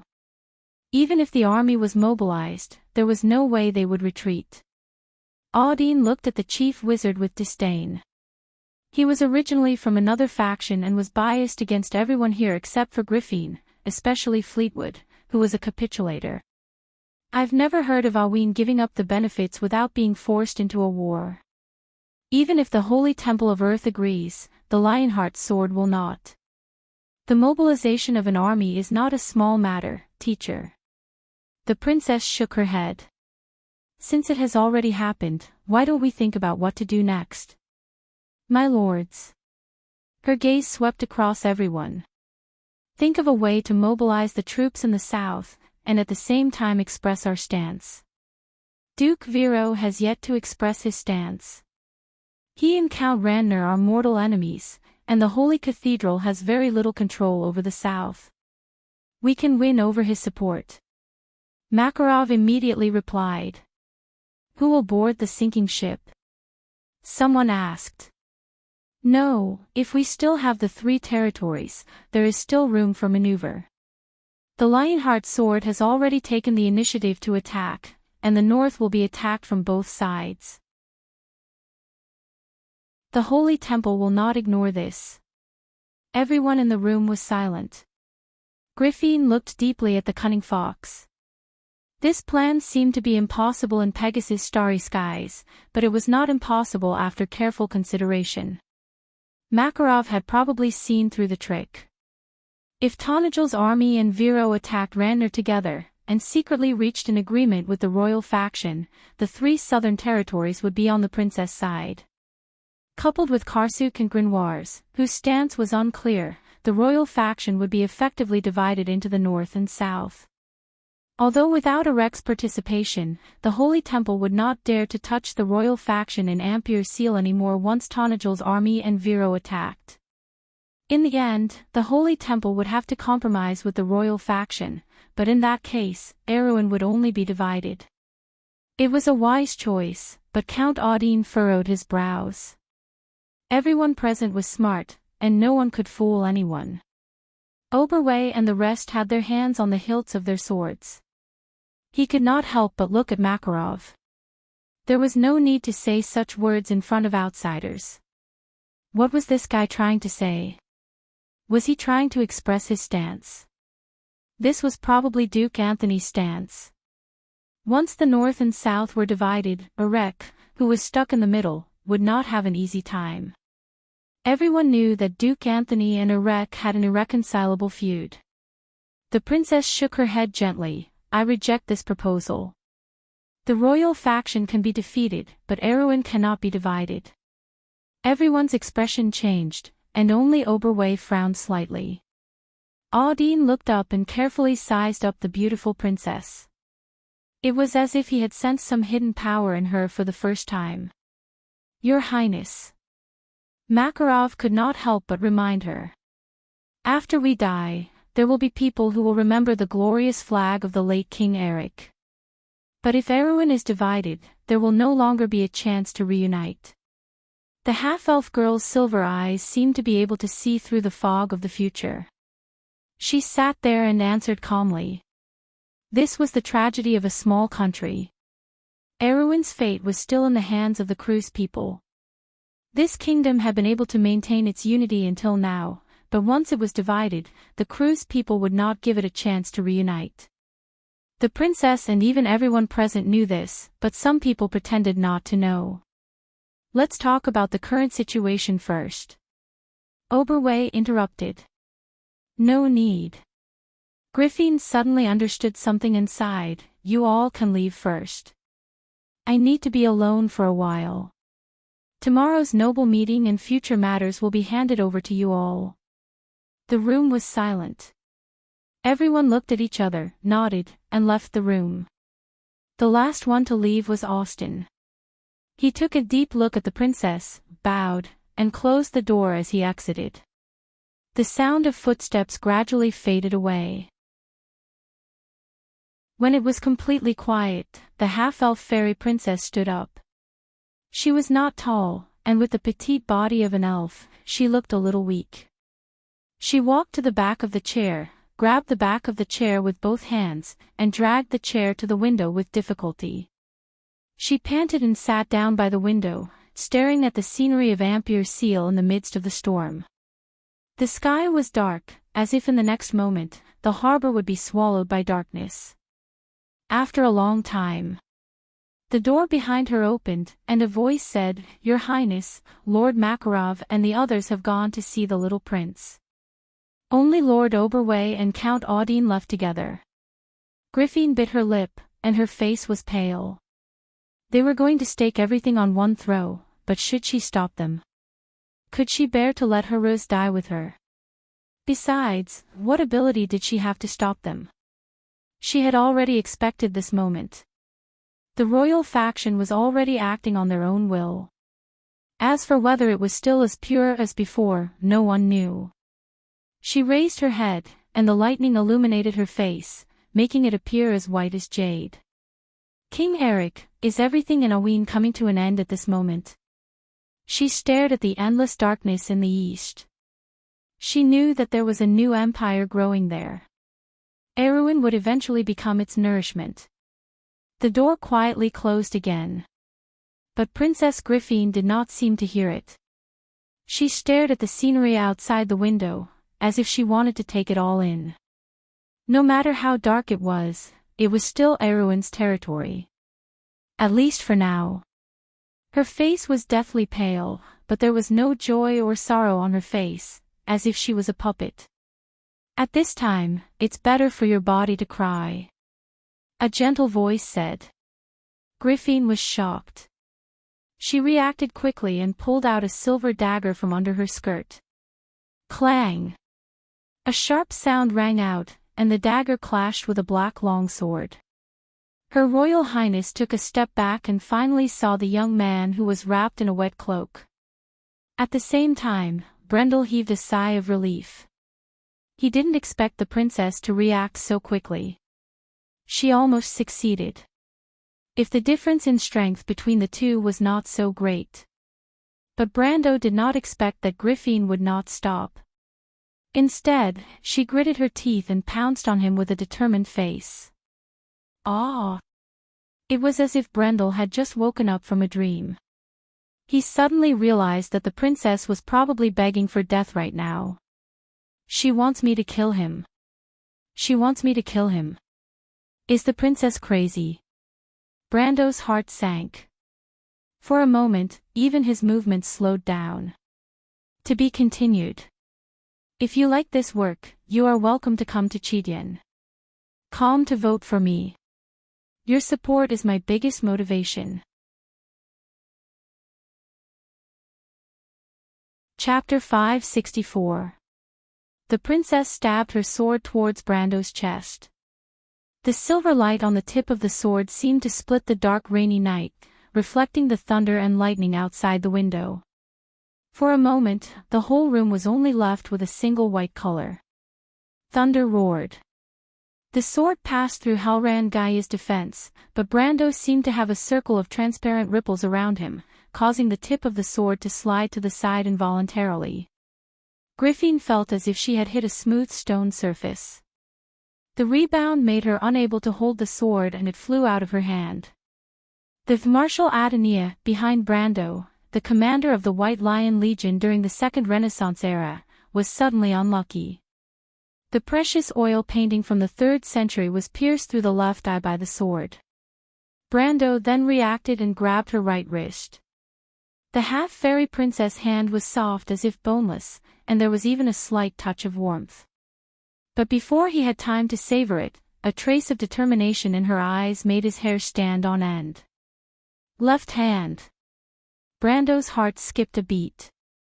He grabbed the princess' left hand, and there was a shining dagger in the princess' left hand. Now that both of Princess Griffin's wrists were firmly grasped by Brando, the two's posture was a bit ambiguous. She gritted her teeth and raised her knee towards Brando's lower abdomen. Brando was scared out of his wits. He never thought that the princess would be so decisive. In a moment of desperation, he even forgot that he still had the conflict aura. He pressed Griffin's hands against the wall. Thunder rolled through the clouds, and lightning once again flashed across the earth. Ahem, Princess Griffin groaned, her face showing a painful expression. She lowered her head slightly, and her long silver curly hair trembled slightly. Before she could exert her strength, she was pressed against the wall by Brando's body, and her attack could only be stopped halfway.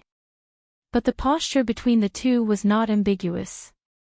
Brando's whole body was almost on top of her, and Erwin's princess was just an inexperienced girl. She had never been so close to a strange man before. Brando's strong manly scent made her neck a little hot. At this point, Princess Griffin finally accepted her fate and closed her eyes. Her body softened, and her long eyelashes trembled slightly. She actually shed tears in a daze.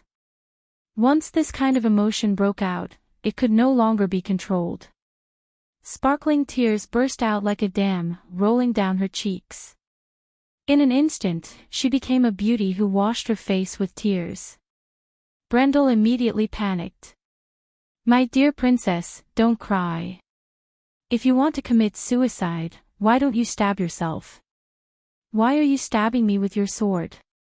You almost ruined my little Romaine's happiness for the rest of his life, but in the end, it seems like I'm the one who caused all this." But the pitiful half-fairy princess was just too beautiful.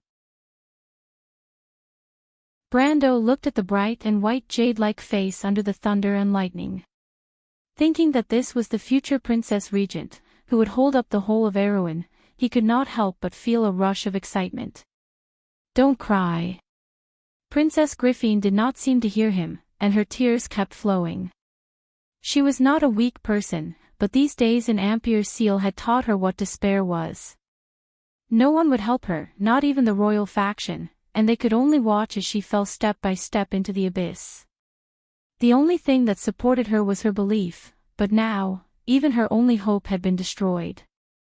Although she was still holding on, she could not hold it in anymore. That doesn't sound like our princess at all. How can a crying princess lead Erewhon out of this predicament? Princess Griffin. If you cry again, I'm going to leave. Brando could not help but awkwardly coax her. He remembered that the only experience he had with women in his previous life seemed to be getting along with his senior. Is this considered experience? But Princess Griffin was obviously not a child. Once she could not hold back her feelings, they would completely explode. She was like a marionette who had lost her spirit. Only the teardrops that fell down like pearls proved that this extraordinary half-elf girl was still alive. After many fruitless attempts to negotiate, Brando finally could not hold it in anymore. He suddenly lifted Princess Griffin's chin and then lowered his head. Lightning pierced the rainy night in an instant, and fireworks hung in the distant sky.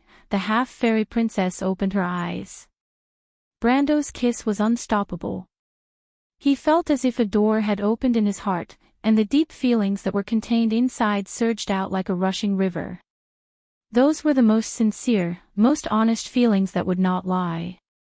He thought that he was just full of respect for her ideals, but he finally understood that this respect was also mixed with the love between a man and a woman. He came here just to get her, to let her live, and not to repeat another tragedy in history.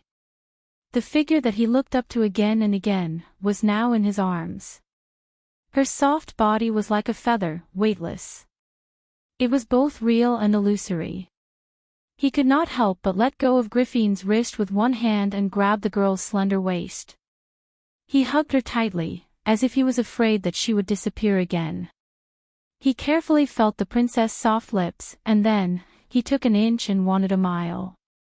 He gently pried open the half-elf girl's teeth. But it was at this time, Griffin's face was full of anger, and her face was red all the way to her neck. She bit her lower lip and stared angrily at Brando. It was as if everything that happened suddenly woke her up, and she even forgot about the situation at the moment. There was only one thought left in her mind. How dare you? You deserve to die. Griffin's pretty face was instantly covered with frost. She subconsciously reached for her sword, but when she grabbed nothing, she realized that she had lost her sword, and it was stuck in the oil painting behind the ledger. You are too much, Mr. Brando. I trusted you so much, but I did not expect you to be this kind of person. I'm sorry. Brando's brain was also a little blank. He did not even dream that he would be so impulsive and do such a thing. Everything seemed to go with the flow. Could it be that this was all that he wanted subconsciously? He hurriedly shook his head and threw this ridiculous idea out of his mind, but he was faintly looking forward to it. He had inherited Brando's feelings, and in his heart, he deeply doted on the willful and unreasonable behavior of the Roman lady, but the other half of his heart was Sophie.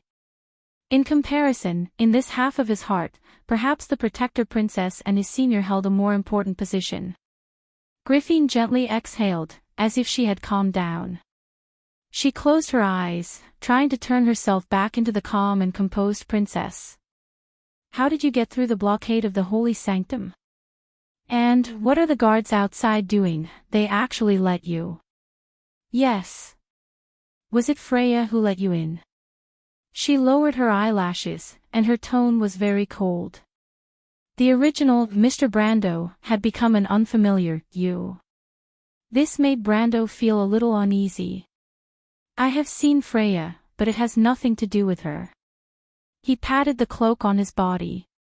With this cloak, it was actually not difficult to get through the blockade of the holy sanctum in the rainy night.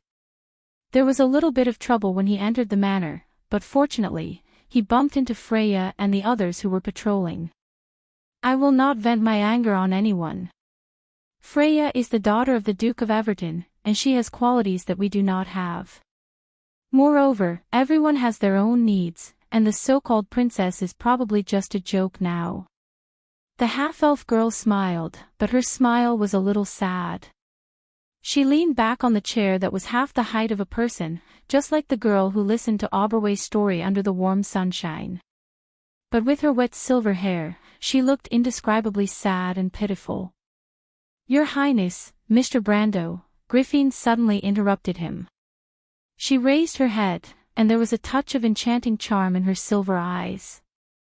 Do you want me? Brando could not help but suck in a breath of cold air. He suddenly realized that he could not refuse this proposal. He was actually moved. He knew what the princess meant, but he could not help but refuse.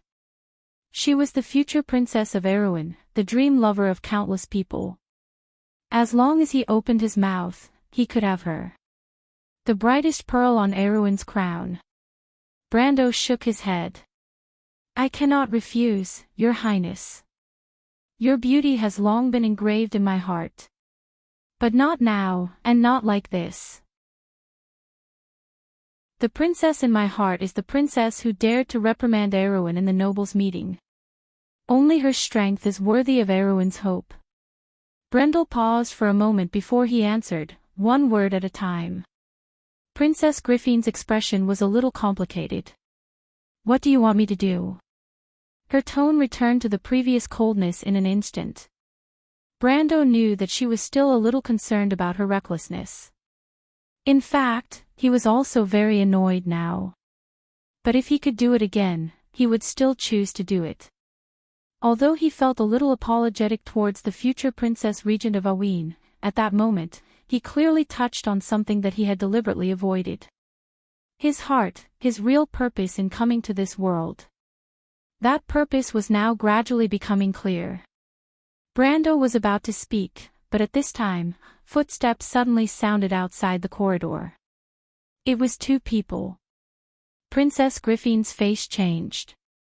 If outsiders saw her and Brando alone in a room at this time, then her reputation as the Princess of Erewhon would be ruined. The princess could not help but glare at Brando. She had not yet settled the score with the Halran Gaia, and now there was another trouble. But when she turned her head, she just happened to meet Brando's eyes. Griffin's face could not help but turn red. Quickly hide. She gritted her teeth and whispered. Hide where? Brando was also dumbfounded. He had heard the news from Freya that the royal faction had gone to Prince Haruz. Why did they turn back in just a few minutes? The closet. The princess pointed to the closet on the side. At this time, the footsteps were getting closer and closer. She suddenly realized that her hair was still messy. She quickly pulled it up with her hand, but subconsciously pressed her lips. She looked up at Brando, and Brando was getting into her closet. Princess Griffin could not help but reply fiercely. Brando, this time you have to help me. This is the payment in advance from the princess. Payment? Brando almost stumbled into the closet. He suddenly felt that the whole thing had become strange. To be continued. If you like this work, you are welcome to come to Chidian. Come to vote for me. Your support is my biggest motivation. Chapter 565. Your Highness. The sound of footsteps stopped outside the walnut door, followed by a female voice. It was the female knight that Brando saw the other day. Maynard. Griffin held her hair with one hand and smoothed out the wrinkled dress with the other. And this old subject, Your Highness. A low and crisp voice replied. Lord Oberway.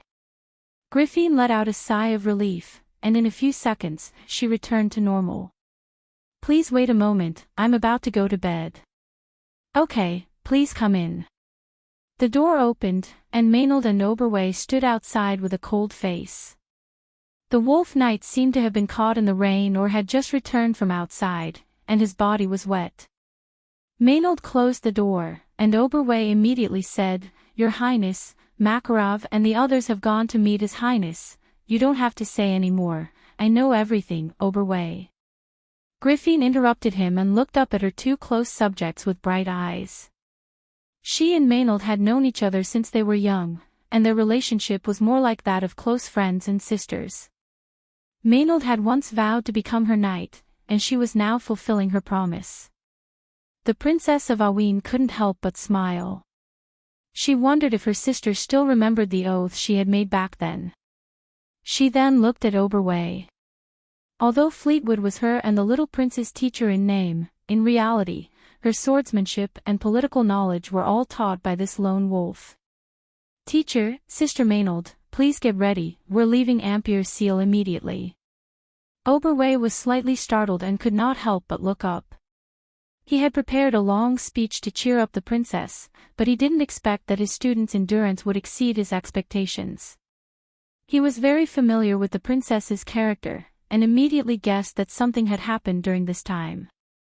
Thinking of this, the backbone of the royal faction looked around the room suspiciously, and his eyes quickly fell on the open window. Teacher, you don't have to guess, I've thought it through. I can't give up the future of Erewhon, and I can't let Duke Anthony divide the kingdom. You said that the glorious flag is still in Erewhon, but can I pick it up again, no matter how difficult the future is? Griffin asked. How do you know the result if you don't try, Your Highness? Oberway retracted his gaze and looked at the princess with approval. But the most important task now is to return to my territory, where I will launch a crusade against House Cypher and the Holy Cathedral. I believe the people will stand with us. The people of Erewhon have never forgotten that they fought bravely against the people of Cruz, only those who have forgotten the oath of the nobles. Princess Griffin nodded. Oberway bowed slightly in agreement and said, "Then the Holy Cathedral must have known that there was a disagreement among us, but they must not have expected us to break up so quickly. This is our only chance." He turned around and said, "Maynard, how many Royal Knights can you mobilize?" The head of the Royal Knight Regiment, Cadler, was a student of Fleetwood and a die-hard member of the royal faction. At this time, he would definitely not side with the princess. Oberway had previously arranged for Maynard to enter the Royal Knight Regiment in order to curb the power of the head of the regiment. But until now, Maynard only had prestige among the younger knights. Maynard lowered her head and pondered for a moment, then said with a cold face, "Not more than 30%, and they are all students who graduated from the Knight Academy. They lack actual combat experience." "That's a little less." The princess frowned. "Maybe we can seek outside help." Oberway smiled slightly. Outside help? Erewhon's princess panicked and couldn't help but look at the wardrobe. "Count Audine seems to be very appreciative of your highness' opposition to splitting the kingdom. When I sent him out earlier, he said that he intended to side with us. He has a group of mercenaries who came back with him from the Black Forest. If we can persuade him to join us, it will not only help us in our current situation." The Wolf Knight slowly explained the origin of his wet clothes. "Teacher, can you persuade Count Audine?"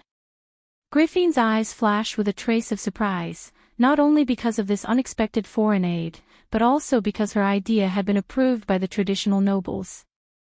Although Brando's forces that stood on her side had already made a name for themselves in the war in Tonajol, the princess still didn't think that a new force could have much power. In comparison, she valued Brando's personal use as a gold-ranked swordsman more. That was indeed the case. In comparison, Count Audine's mercenaries who had returned from the Black Forest and had experienced hundreds of battles could play a much greater role in the current situation in Ampere Seal. Moreover, Count Audine had an ancient family behind him, as well as a large number of nobles who had the same political aspirations as him. This was a huge help. To be able to gain the goodwill of this force was really precious to the princess's forces who were in danger. However, Brando, who was hiding in the wardrobe, scoffed at this. Oberway and the princess still wanted to rely on the power of the nobles. Of course, this was understandable. The shackles of thinking were not so easy to break. Besides, the kingdom indeed needed capable people to govern.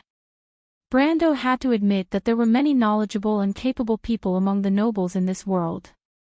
Ober VII established the youth guards and established the academy to select talents from the local areas in order to break the monopoly of power of the old nobles. However, all of this had just begun, and Erewhon had already fallen into the flames of war. However, the future Erewhon still benefited from this. A large number of talented people were selected from the youth guards to enrich the kingdom, bringing about a decade of prosperity for the ancient kingdom of Erewhon. If it wasn't for the Second and Third War of the Black Rose that interrupted this process, perhaps the Princess Regent would have been able to slowly get the broken car of Erewhon back on the right track. Thinking of this, Brando couldn't help but sigh softly. He continued to listen to Maynard's cold voice outside. "The secret passage leads out of the city, but the nearby areas are under the control of the Holy Cathedral. Further south is the territory of Ducarec." The students of the Knight Academy had already planned their escape route in advance, and the only conclusion was that they had a chance to escape Ampere Seal by water. "But we don't have a ship," Oberway replied. "A ship won't work either. The storm on the Sea of the New Moon is coming, and we can't go out to sea at this time of the year," Maynard added.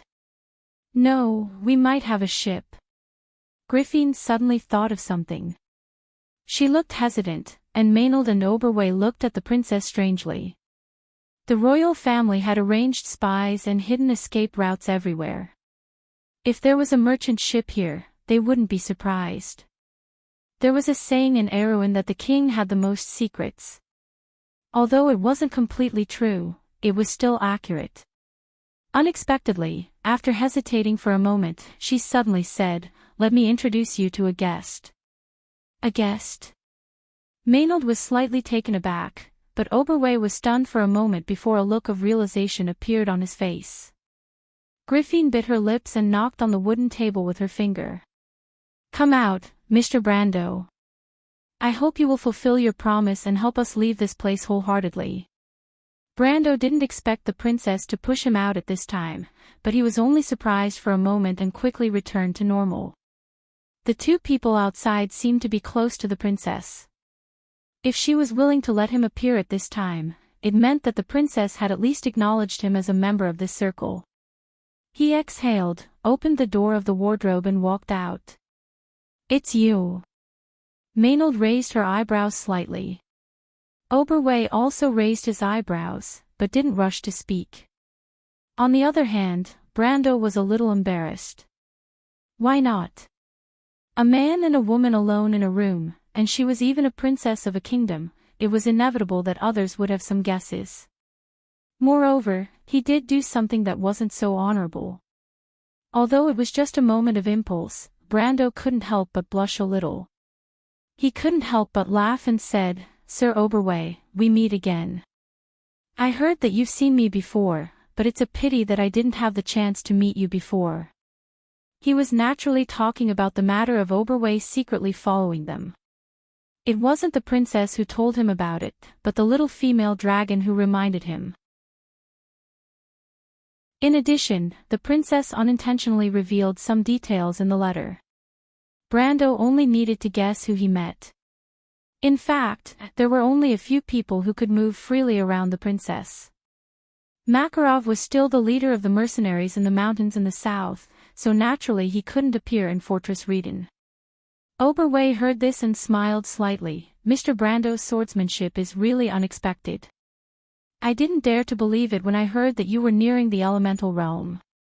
I didn't expect the truth to be right in front of me.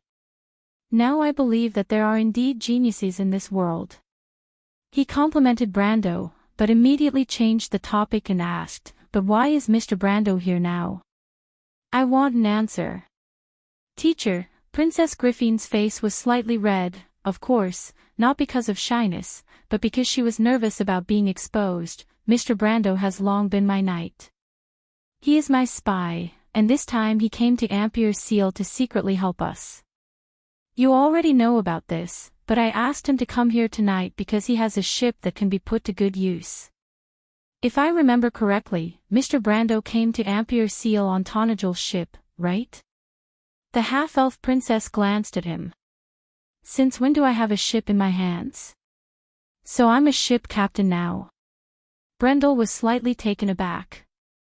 Of course he came here on a ship, but it was a genuine merchant ship. Now that the storm was coming, no merchant ships dared to go out to sea. Tanagel's relationship with the major merchant guilds in Ampier's Seal was not that close. He did not expect the princess to be able to lie so well. However, he did have a way to get his hands on a ship. It was not by buying, borrowing or renting, but by robbing. The Nagas were born to be good at robbing. Oh, they were pirates. He thought for a moment, quickly sorted out his thoughts, and nodded. Princess Griffin's words seemed flawless, but in fact, there were many loopholes. Who would have thought that the royal faction would be divided internally? Moreover, the news of the Lion Beast men starting the war in advance had only been sent to her desk 1 or 2 hours ago. Her prearranged story was actually very easy to fall apart. However, at this time, Oberway's thoughts were still focused on Brando and the ship in his hands. He glanced at Brando and reluctantly accepted the princess's words, then asked, "But even if we have a ship, we can't go out to sea because of the storm. Does Princess Griffin intend to go through the Ampier's Seal straight to the Wall of the Dead? But the sea route there is close to the sea in Erek province. Duke Erek will definitely use the navy to stop us." "No, there's no need." Griffin shook her head. "In the collection of the Anderla Cathedral, there is a ship's head from the time of King Eric. It is said that the ship's head was made from the teeth of the demon whale. It is said that the ship with this head can calm the storm. That's a good idea. Oberway's eyes lit up, but the vault of the Anderla Cathedral is not that easy to enter. I will ask Magadol for help. As for the person to sneak into the cathedral. Griffin looked at Brando. Me? Brando was stunned. He knew about the legend of the ship's head, but he did not know if it was true. Of course, it would be good if he could get this item. It was not to deal with the current situation, since he had the demon whale. Instead, he could use it to prepare himself for entering the Village of Storms in the future. The Village of Storms was a sea area south of the Loop of Trade Winds, outside of Marsh's protectorate. There was a huge instance dungeon there, where he could obtain a level 70 equipment set and a quest item to reforge a bronze body. The Village of Storms was ravaged by magic storms all year round, and it was a forbidden area for the Nagas. Without the Nagas' demon whale, the only way was to obtain items that could calm the storm. For example, the breath of holy water, the statue of Martha, or a forbidden spell that could control the weather. Of course, Brando did not want to complicate matters at this time, so he silently noted down the information and nodded. Griffin seemed to be satisfied with Brando's attitude. She could not help but comfort him. Don't worry, Mr. Brando. Magadol can move freely in the cathedral, and entering the vault is not a problem. Treasures are not important to the saints, but it is difficult for ordinary people to enter. Your mission is just to meet her and bring the items back. Besides, you are the only one who can move freely and gain Magadol's trust. Brando thought for a while and realized that what the princess said was true. He nodded pretentiously, but in his heart, he thought that he could use this opportunity to meet Magadol. The nun princess should be gathering information in the cathedral. Boo-hoo, I won't act cute if I don't update well. If you like this work, you are welcome to come to Chidian. Calm to vote for me. Your support is my biggest motivation.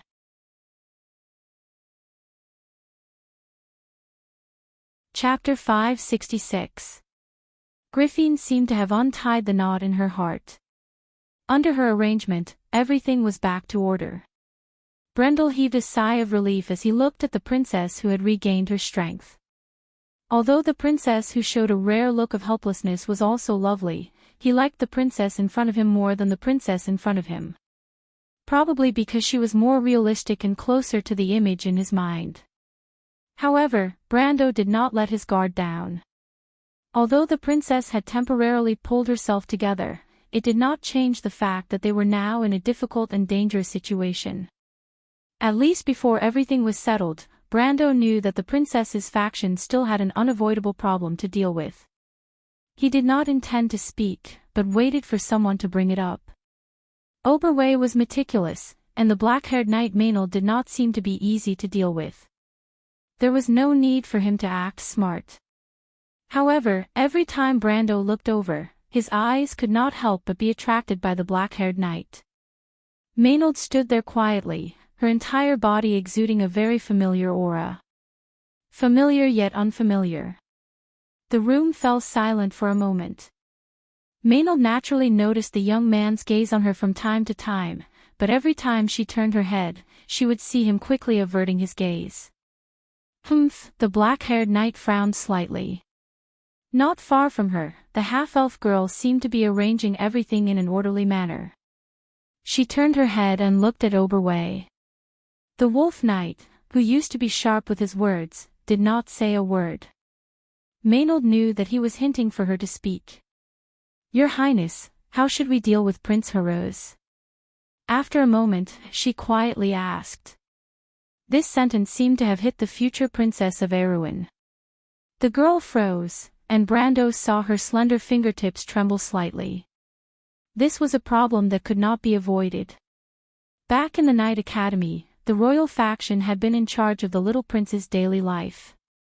At first, it seemed like a form of protection, but now, it had become surveillance and control. Right now, her brother was already in the hands of the royal faction, and Makarov and Count Bar were both giants among men. It wouldn't be easy to snatch her brother away from them. Of course we have to seize him. We can't let my brother become their bargaining chip. The princess frowned deeply. Right now, the only thing she could command was a cavalry composed of young cadets who had yet to finish their studies. Their numbers were less than half of the Royal Knight Regiment. Moreover, on the surface, the princess had yet to truly fall out with the royal faction. It could be said that both sides had no way out. Once the royal faction lost their last bargaining chip, they might even side with the Holy Cathedral of Fire. The possibility was small, but she couldn't help but worry. The spacious room fell silent. "Why don't I make a trip there?" Oberway replied, "If there is no other way, we can ask the Knight of the Lake for help." "Maybe, I will try to persuade Freya." Maynard replied quietly. There was not a trace of worry on her face. She was as calm as a statue. The Knight of the Lake's strength was probably second only to Andesha, whom Brando had met in the loop of trade winds. It was no wonder that Oberway thought of him.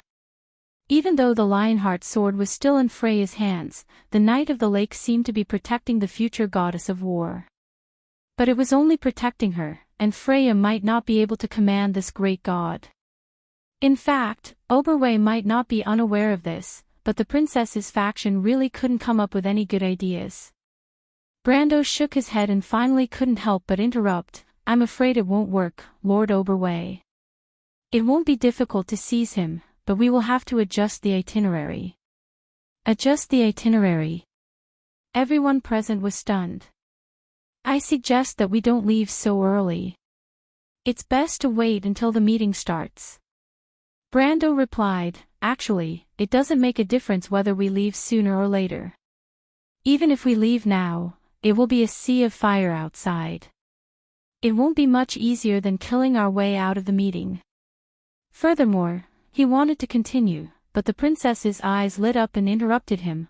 "Furthermore, the most dangerous place is also the safest place.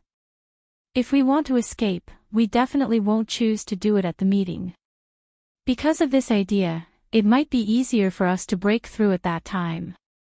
Of course, we don't have to kill our way out of the meeting. We can choose to enter or leave the Anderla Cathedral. That will be the time when the enemy's vigilance is at its lowest. And the key is that if we go to the meeting, Makarov and the others will let down their guard and think that the princess doesn't have the courage to go against them." Oberway nodded in agreement. Everyone present was smart. Brando had thought of this before them, but it didn't mean that he was better than them. It was just that he stood from the perspective of a bystander and jumped out of this period of history, so he knew better what would happen in the meeting. And the princess's faction had to face the unknown future. Who knew if the Holy Cathedral of Fire would be at their mercy the next time they met? But as soon as Brendel poked through the window paper, everyone present realized what was going on. "Then let's set it after the meeting. The royal faction still has a battle with Duke Cypher. Let's just watch the show." In an instant, the princess seemed to have the ability to grasp the situation. She smiled slightly and said with a hint of sarcasm, "If the Holy Cathedral of Fire wants to make a move on us, I'm afraid it won't be in a short period of time. After all, they have to wait for the Northern Coalition army to arrive, right? Since we are going to attend the meeting, can I trouble Mr. Brando to escort the prince out of the manor?" Although it was called escort, it was more like robbery. But Brando shook his head, "I'm not the right person for this. First of all, I don't know His Royal Highness. Second, I'm afraid that the army under Her Royal Highness is not enough to break out of the encirclement this time. I have an army in Ampere Seal now, and I will personally command them to assist Her Royal Highness in breaking out of the encirclement." Everyone present heard this and their eyes lit up. They couldn't help but look up at Brando. They didn't expect this princess's knight to actually bring an army here. Of course, Brando's current identity was a spy of the royal family. Naturally, this credit fell to the princess. Oberway couldn't help but look at his student again. Did she really expect today's situation? Only Princess Griffin's eyes were shining. Her Royal Highness asked Viscount Benninger to escort His Royal Highness Prince Heroes. Thunder and storm were converging over the entire city. The clouds were like a gray and black canvas. Layer by layer, the paint spread along the rain, and the storm clouds also changed shape. The rain washed the eaves, the rainstorm quickly weaved into a silver ribbon. The water droplets rolled along the brim of the hat and formed a thin stream. Fortunately, the oilskin cloak was not soaked. Freya turned her head, her gray-brown eyes sparkling under the night sky. She tilted her head and looked at Brando, her fair skin reflecting the faint light like jade. Brando nodded. The Viscount Benninger he knew was the youngest son of Duke Cypher. He stood in this camp because of his admiration for the princess. This person did not have a great reputation in history. Later on, he seemed to have become the head of the Cypher family. That was all. However, this person was loyal to Her Royal Highness Princess, and at the same time, dissociated himself from the royal faction. He was the perfect candidate for this mission. But for some reason, he had a vague feeling that something was wrong. Was it because of jealousy? I heard. Freya hesitated to speak. Heard what? Brando turned to look at her. The future goddess of war had shed some of her youthful innocence, but there was still the shadow of the stubborn female captain of the militia in the countryside of Butchie. I heard that Viscount Benninger admires Her Royal Highness Princess.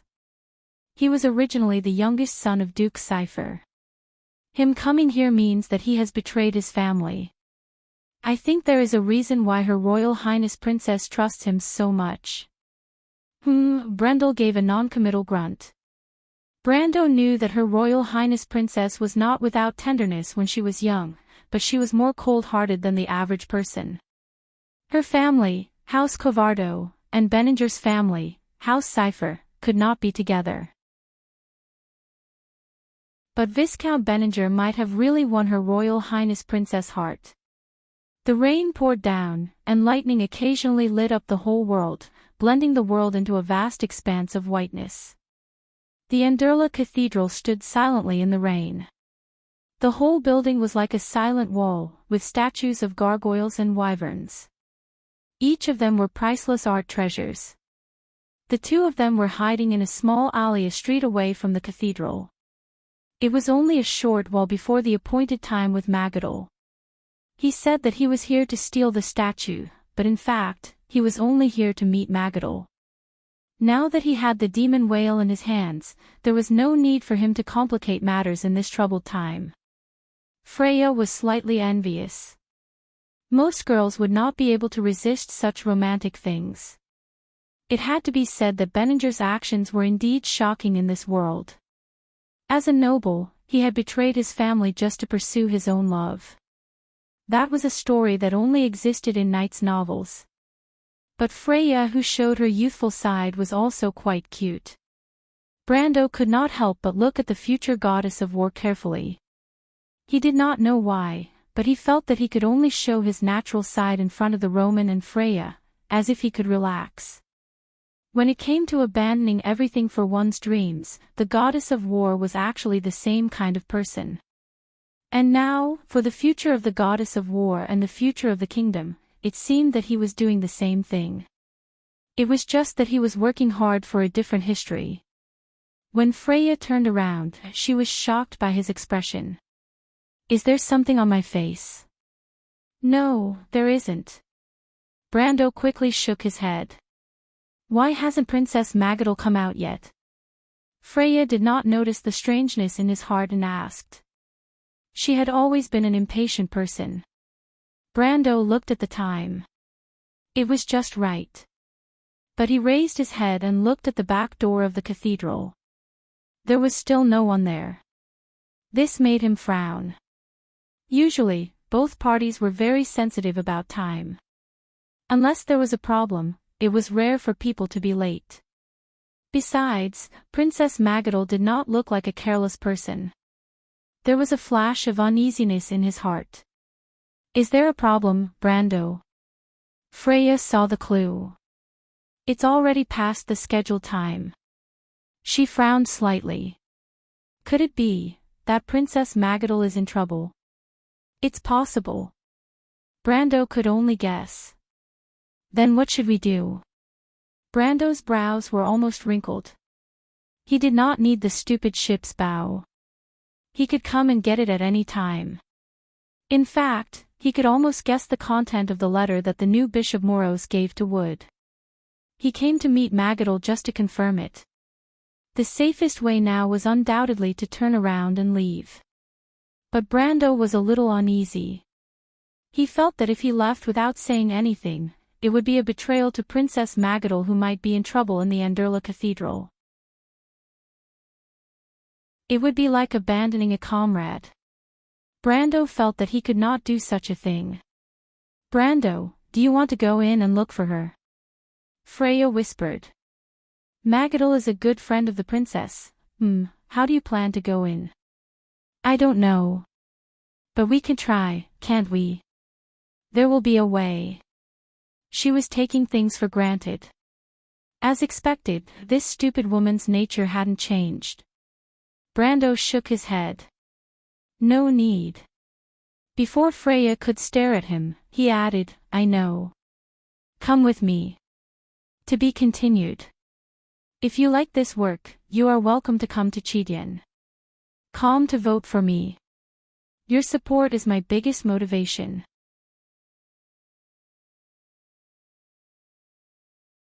Chapter 567.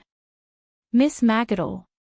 Even though it was raining heavily outside the Andurla Cathedral, it didn't change the silence and solemnity of this holy place. The main hall of the cathedral was a place for meditation and prayer, and during some celebrations, it could even accommodate up to 1,000 people to pray together. Thus, the interior of the cathedral was very majestic. 28 grey stone pillars supported a deep dome, and rows of benches were facing the central altar, forming a fan-shaped space. It was filled with a sense of majesty. Every day, there would be a large number of servants in charge of cleaning the place. When they saw Princess Magadal walking in, they hurriedly stood up and bowed. Magadal was a high-ranking priest and a princess of a kingdom. Not to mention, she was also Archbishop Wood's student. Now that Wood had left Ampere Seal and was about to go to the center of power in the headquarters, the status of the princess had also risen and become more and more respected. Magadal stopped and nodded to the crowd. Although she was born a princess of a country, it was rare to see the arrogance and delicateness of a noble's daughter. Although this was related to the education she had received, it was also due to the fact that she had a gentle temperament. The nun princess had always been known for her friendliness in social situations, and there was no lack of praise for her both inside and outside the holy cathedral. Is Archbishop Wood here? She asked. Lord Officiant, he doesn't seem to see any outsiders, Miss Magadal. The servants replied. I see. Magadal sighed in her heart. Although she had expected this, she still couldn't help but feel dejected. She thought for a moment and asked, what about Lord Moros? She called Wood the Archbishop, but she called Moros the Lord. Her attitude was clear at a glance. However, everyone was well aware of the truth and did not expose him. Moros was a cold person and had a strong desire for power. In the Andurla Cathedral, not many people truly acknowledged this outsider. One of the servants thought for a moment before replying, the Lord Officiator seems to be receiving a guest. Guest? Magadal was slightly surprised. What guest would there be at this hour? Who is the guest? It's Marquis Joachim, and there's another noble we don't know. It's him. Magadal knew that Marquis Joachim was on Duke Cypher's side, but he didn't seem to have a close relationship with the Northern Alliance. What was so important about him coming to the Holy Cathedral at this time? She frowned slightly. Thinking about what happened last time, she couldn't help but feel disgusted. Miss Magadal, do you want to go over and take a look? the waiter asked after observing her expression. No, there's no need. Magidal shook her head resolutely, a look of disgust appearing on her face. Everyone looked at each other. It was rumored that the nun princess had a conflict with Marquis Joachim, and now it seemed that it was true. But what they didn't know was that Princess Antoinette's face was slightly hot at this time, and her palms were sweating due to nervousness. She silently repented in her heart, and her heart was restless. She didn't know if Lady Martha would forgive her for lying in public. But no matter what, this was a path she had chosen and would not regret. Martha above, please bless me with success. Magidal prayed in her heart. The candlelight in the narrow room was as small as a bean. The candlelight flickered, and occasionally, a spark would burst out, illuminating the faces of the two people around him who were similarly dark and unclear. Brando knew that the second Archbishop of Ampere-Seal, Moros, was a famous villain in history. However, he was slightly different from the great priest Amon whom he killed in the loop of trade winds. Although Moros was sinister and cold, he was very self-disciplined. He lived a simple life and did not pursue materialistic desires. He was like an ascetic in his life. Note 1, Game History. Regardless of whether this image was faked, at least he maintained this image during his term. This person's relationship with the Aruan nobles was neither cold nor warm.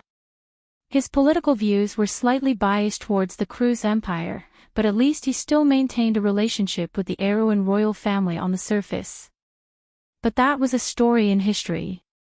Now, Brando was like a butterfly flapping its wings, influencing history to gradually deviate from its original track. The attitude of this new archbishop was also very different from the history. This small room was one of the guest rooms in the side hall of the Andurla temple. As the Andurla temple rarely received guests, there weren't many guest rooms, and most of them were simple and plain. Moros and would have been handing over power for a while, but this new archbishop had been living here all this time. From this, it could be seen that he did not pursue materialistic desires. However, the two people in the room seemed to be a little restless, especially Marquis Joachim. Although his image as a libertine was more or less a deceptive disguise, this Marquis' pursuit of quality of life was really similar to the other nobles. This room was simply like a slum to him.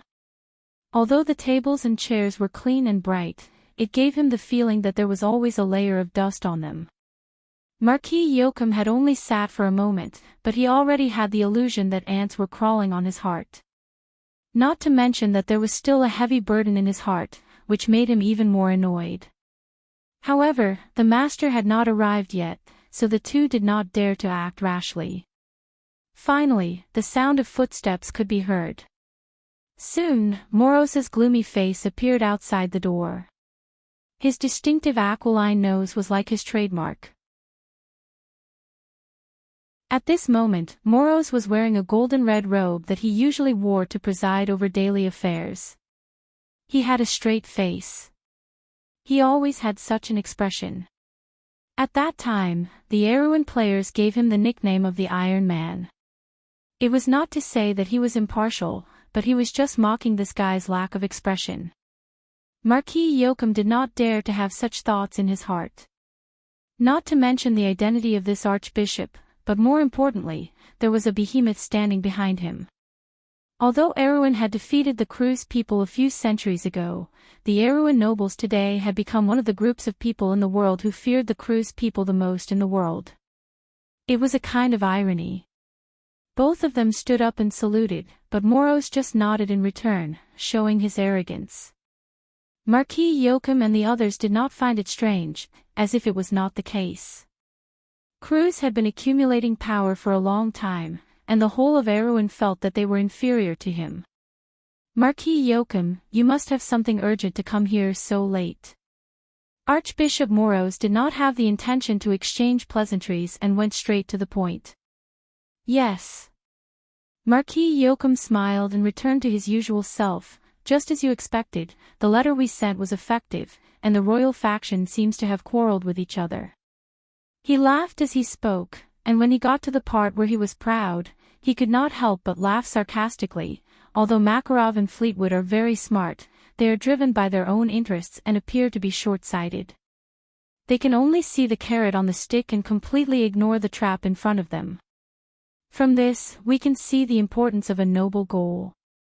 Morose nodded and silently agreed with Marquis Yoakum's self-praise. In fact, this plan was proposed by the royal faction. They sealed off the news of the north, but at this time, they used the spies around the royal faction to spread the news of the Lion Beastman's invasion. As expected, the royal faction was in chaos. It was an open conspiracy, but they knew that Makarov and the others had no choice but to swallow this bait. This was the nature of the nobles themselves. Morose could not help but laugh coldly. It's funny that they still want to divide the north and south. I'm afraid they won't be able to live past tomorrow's sunset. Marquis Yoakum laughed proudly. Princess Magadol, who came out from the secret passage, was shocked when she heard this sentence. At first, she thought that they were talking about Griffin, but after listening carefully, she realized that they were talking about the royal faction. The royal faction really had a conflict with Griffin. The princess could not help but hold her breath. On one hand, she was skeptical when she heard Brando's treacherous words in the auction house, but she did not expect it to become a reality in the blink of an eye. On the other hand, Magadol could not help but frown. If the royal faction broke off relations, her close friend's situation would be even more dangerous. This was something she did not want to see. She shut her mouth, not daring to make a sound, and listened carefully. The construction and renovation of the Andurla Cathedral was done by the Holy Cathedral of Fire, and she was not the only one who knew about the secret passage. In fact, the new Archbishop Morose should also know about the secret passage, but he probably did not know that there was another key to the secret passage, so he let his guard down. It was because of this that she dared to boast to Brando. Even so, she still had to be careful. Morose's strength was not considered outstanding in the Holy Cathedral, but as a high priest, he had the strength of an elemental master. Although Marquis Yoakum was known to be a playboy, few knew that he had the strength of a gold ranker. The nobleman beside him also seemed to be extraordinary. Magadol observed everything outside through the peephole of the secret passage, not daring to even breathe loudly. At this time, Marquis Yoakum had just finished expressing his opinion, and Morose glanced at him coldly, looking a little unhappy. He was cautious by nature, and hated arrogant people the most.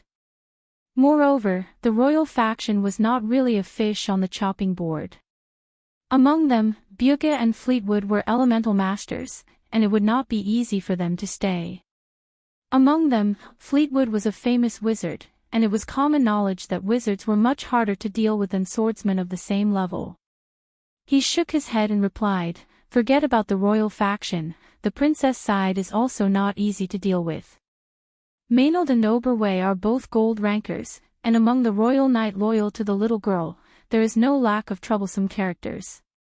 Now there is also the Knight of the Lake, who is stronger than Fleetwood. The key is that the Lionheart sword is already in her hands. I heard that Count Yenbao's 3 gold rankers are in Ampere Seal at the moment. More importantly, the young man is not inferior to the elemental field." Morose looked at Marquis Yoakum after he finished speaking. Yoakum's face twitched. That's true. Although they are no longer united, we still have to deal with 4 elemental masters at the same time. Are you okay with that?"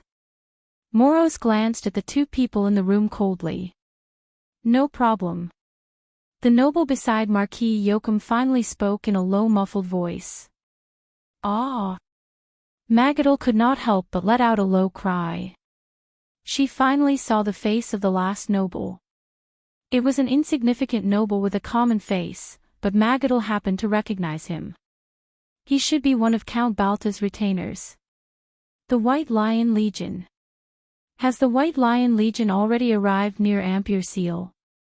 The White Lion Legion used to be the pride of the Erewhon people, but that pride was no longer there. Marquis Balta was bought over by the eldest son of the king, and had already sided with the nobles of the north. However, unlike the Black Blade Squad, the White Lion Legion was a border guard, and their biggest enemy was the Crew's people. Unexpectedly, when everyone's attention was focused on the Imperial Army's Black Blade Corps, they subconsciously overlooked this force. But how dare they move away from the border? Is Duke Cypher crazy?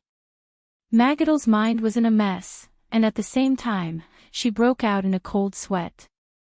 Fortunately, the soundproofing of the secret passage was good, and her voice was not heard by the people outside. The nun princess sighed softly. Her hands and feet were a little cold, but she could not help but continue listening. That's good. Moros nodded and turned back. Have you chosen the person you want to identify? He stared at the Marquis sternly. This concerns the reputation of the Holy Cathedral, and is the most important part of our plan. Please rest assured. Marquis Joachim immediately nodded, and took out a small item from his pocket and placed it on the coffee table. That person is definitely reliable, and this ring is his keepsake. Moros did not speak, and only nodded coldly as he picked up the ring. But at this time, the three people in the room heard a slight noise, as if something heavy had fallen to the ground. Who is it? The strongest archbishop was the first to react. He raised his hand and shot out a golden red ray towards a bookcase in the room. With a loud crash, the bookcase suddenly burst into flames, and wood shavings and sparks fell like butterflies. At the same time, one of the walls in the room suddenly rumbled and slid to the side, revealing a secret passage. Moros immediately looked over, and saw Magadal sitting on the ground with a pale face. Miss Magadal. The new Archbishop of the Anderla Cathedral had a pale face as he squeezed out the words from between his teeth. You have gone too far this time, and I think even Captain Wood will not be able to save you. But Magadal did not seem to hear, and only stared blankly at the ring on his hand. This is impossible. She murmured. P.S. Yesterday's chapter title was wrong, and I missed the word whirlpool, sorry. To be continued. If you like this work, you are welcome to come to Chidian. Calm to vote for me. Your support is my biggest motivation.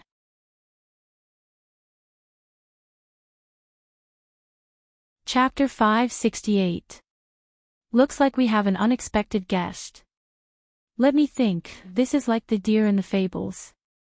Miss Magadal, you are most welcome. Marquis Joachim smiled. The nun princess glared at him angrily, but most of her attention was on Archbishop Moros's hand. Her face was full of shock and fear, revealing the uneasiness in her heart. Moros turned around and asked, Archbishop, what do you plan to do with this beautiful lady? You'd better not have any ideas about her. This woman's identity is very complicated. You can't afford to offend her. Archbishop Moros replied with a straight face. Ha, you must be joking, Archbishop. Marquis Joachim laughed. Women. I have a lot of them.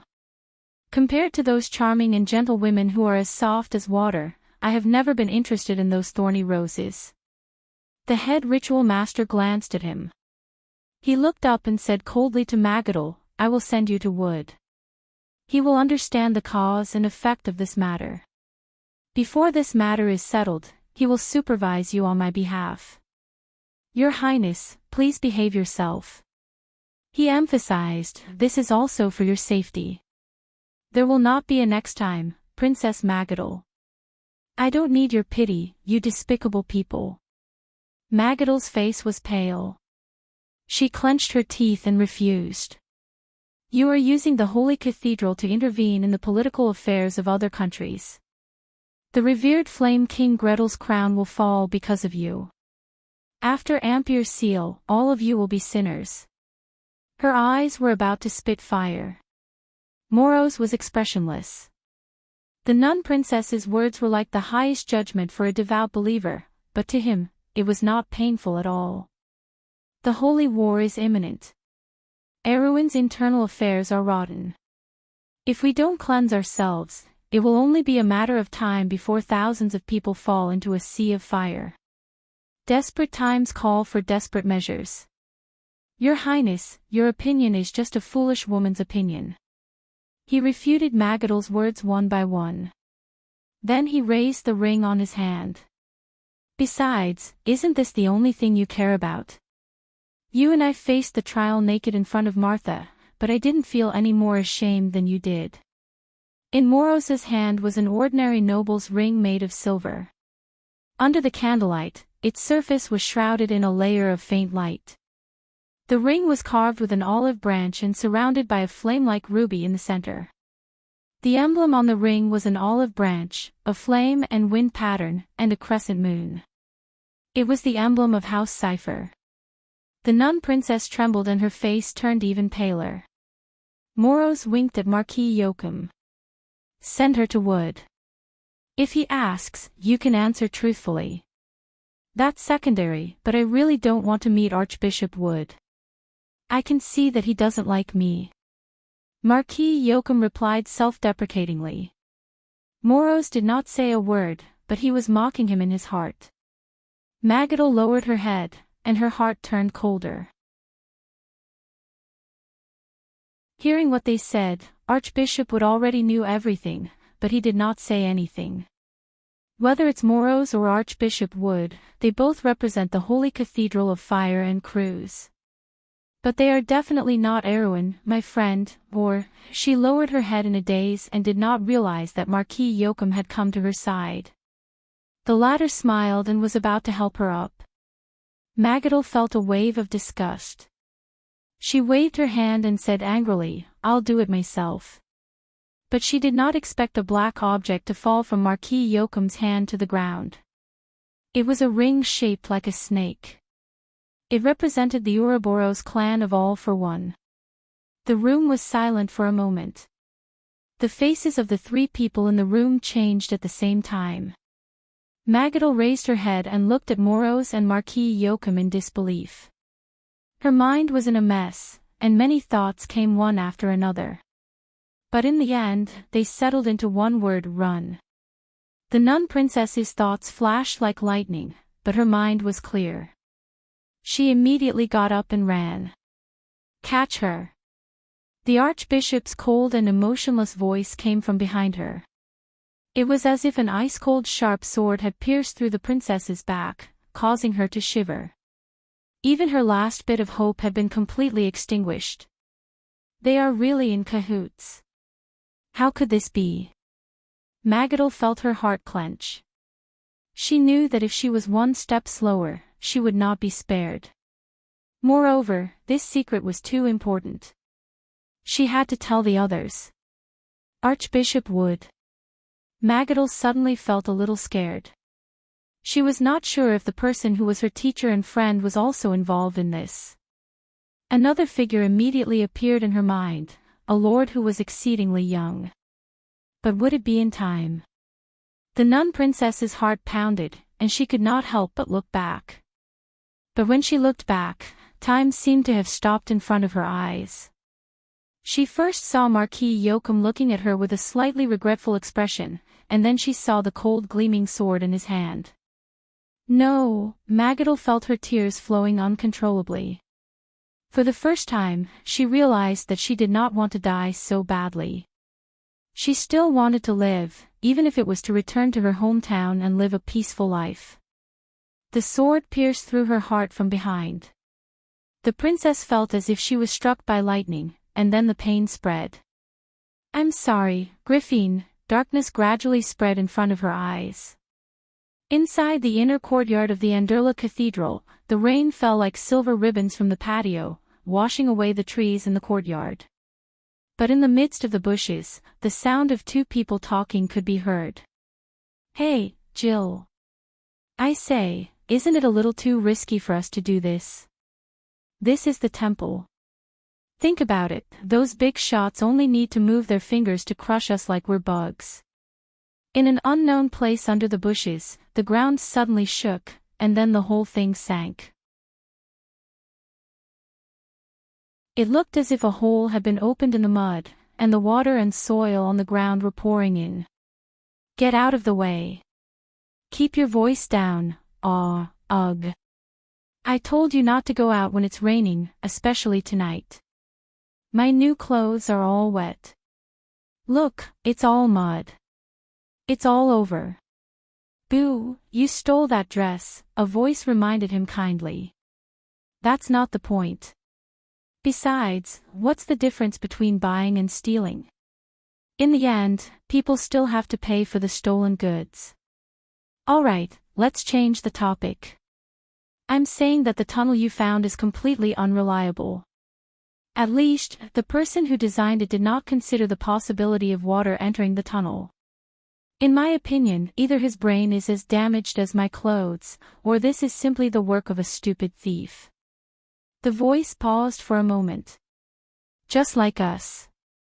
We're not thieves, we're bandits. Come on, Jill, we're bandits. The first voice said lazily. Once we're done with this, we'll be bandits. Wait, someone's coming, shut up. A small head popped out from the hole under the bushes. It had to be said that the rain outside was very heavy, and in a short while, the hair on the head was completely wet. However, the young man called Jill did not seem to notice. If you looked closely, you would see that he had a pair of surprisingly large emerald green eyes. That's right, this was a greater goblin. The goblins were the largest kind of creatures. If you did not pay special attention to their eyes, you would think that they were halflings, but they did not have hairy hands and feet. In any of Wone's stories, the goblins were a kind of beautiful creatures. Their distant relatives, the elves, were the embodiment of beauty. It had to be said that the greater goblins were the same. They were a very delicate and beautiful race, but unfortunately, they did not have a good reputation. If the halflings who wandered the continent and did not have a fixed residence were lazy, then the greater goblins were simply a place for thieves. 9 out of 10 legends about them were related to the goblins. Of course, the goblins were certainly desirable, but the goblins in real life did not have such a good reputation. Jill and Boone were honorable members of the Brotherhood of Thieves in Ampere Seal. Of course, whether they were honorable or not was another matter, but they were definitely daring. Jill obtained a map by chance. In fact, it was a secret design of the underground passage of the Holy Sanctum. This was not an ordinary thing. If it was an ordinary person, they would definitely hide it well, or burn it, or quickly sell it for a good price to avoid getting into trouble. But Jill immediately had an idea that could be called the model of a thief. He decided to sneak into the Holy Sanctum and make a fortune. This was crazy. Of course, this was a matter of course for the greater goblins. In the ethics of the greater goblins, all the treasures in the world were ownerless, and those with virtue would obtain them. What kind of virtue was this? It was hard to say. Jill carefully poked his head out, using the only glimmer of light in the rainy night. The vision of the greater goblins was 100 times better than that of humans. In fact, even in the dark, he could see clearly, but the pouring rain seriously interfered with his observation. It was not until the footsteps on the other side were very close that he shook his ears and heard that the other party was walking towards him. Shoo! He hurriedly turned around and gestured for his companions to keep quiet. Cloth's big mouth was famous in the Brotherhood of Thieves. There was once. No, there were several times where he had failed because of his big mouth. In Jill's opinion, if it were not for his talkative companion, the two of them would have spent at least half of the time in the prison in Ampere Seal. Fortunately, this time Boone looked very obedient, perhaps because he was tidying up the mud on his new clothes. Jill's eyes quickly widened as he saw 3 people coming out of the darkness one after another. One of them seemed to be carrying something on his back. The 3 of them stopped at the other side of the courtyard, and then opened a cover from the ground. It was an exit on the other side of the secret passage. Jill had a good memory, or rather, it was the basic skill of a nightingale. In the rain, the person carrying the bag quickly put the thing down. Another person said, "This matter is too important. Let's leave it here first." When wood leaves, I will find a way to send it out. Will High Priest would be suspicious? Asked a muffled voice. The voice was very soft, and if it were not for Jill's sharp and long ears, he might not have heard this sentence clearly. Don't worry, Magadol has been sneaking out of the Holy Cathedral these days.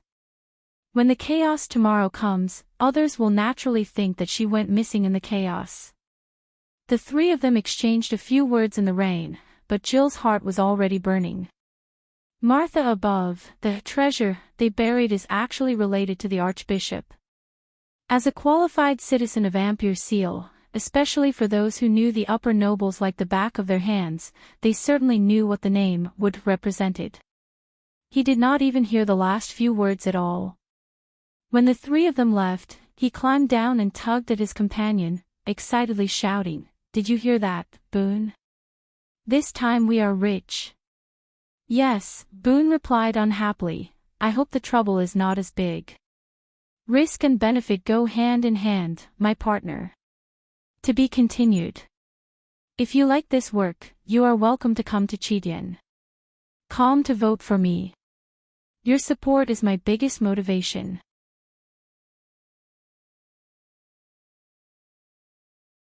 Chapter 569.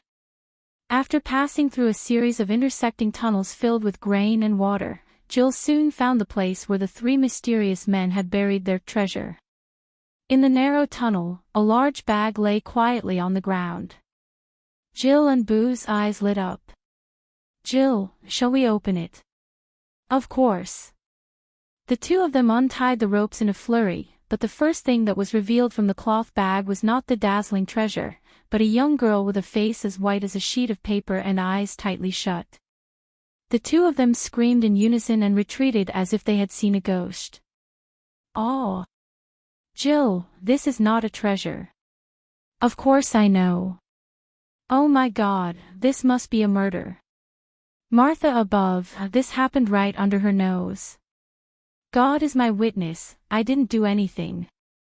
"Boo, quickly pull me up.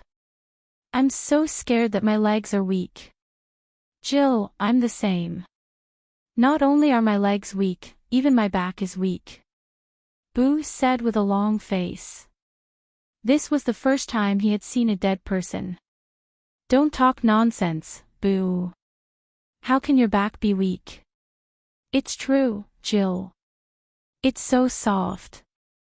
I can even feel that the wall behind me has become soft." "Nonsense, how can the wall become soft?" "It's true. Besides, I said it was just an illusion." Boo replied angrily when he saw that his companions did not want to believe him. But before he could finish his sentence, a gentle voice spoke from behind him. "I think it's not an illusion.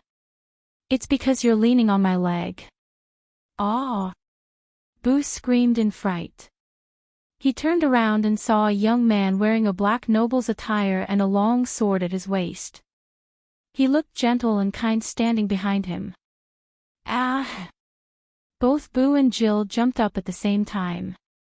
Meeting a noble in this godforsaken place was like a mouse meeting a cat. Both of them were stunned. "Oh! This has nothing to do with us, we just met by chance, please don't take us to the port." I'm just saying, please don't accuse a good person." Jill trembled as she looked at the stranger who had appeared without a sound. Although he was daring, the punishment for murder in Ampere Seal had always been severe. The punishment for murder was stripping Ampere Seal of citizenship, confiscation of all family assets, and hanging. Of course, the most severe of all was the confiscation of all property, at least as far as Jill and Boo were concerned. This was simply a punishment straight to hell.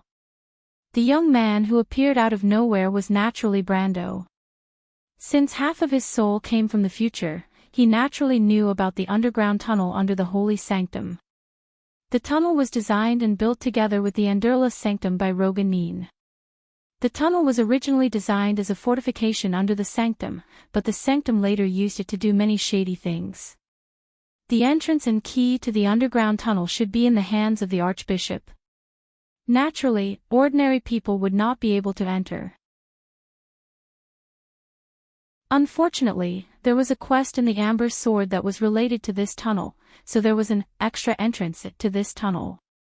This unknown entrance was connected to a sewer, and was one of the back doors left behind by Roganin. During the attack and defense of Ampere Seal, the players on Erwin's side used this secret entrance many times to repeatedly attack the Andurla Sanctum, which was under the control of Madara. Therefore, this secret tunnel was once known as the lifeline of the Sanctum. However, in this era, the descendant of the Roganin family who provided the quest should still be living in Grey Harbor, waiting for the call of fate. Brando had reason to believe that no one other than himself would know about this secret tunnel. Therefore, when he saw Jill and Boo, he was still surprised. He originally thought that Princess Magadal might also have the key to this tunnel. With her status, this princess had the opportunity to make a copy of the key.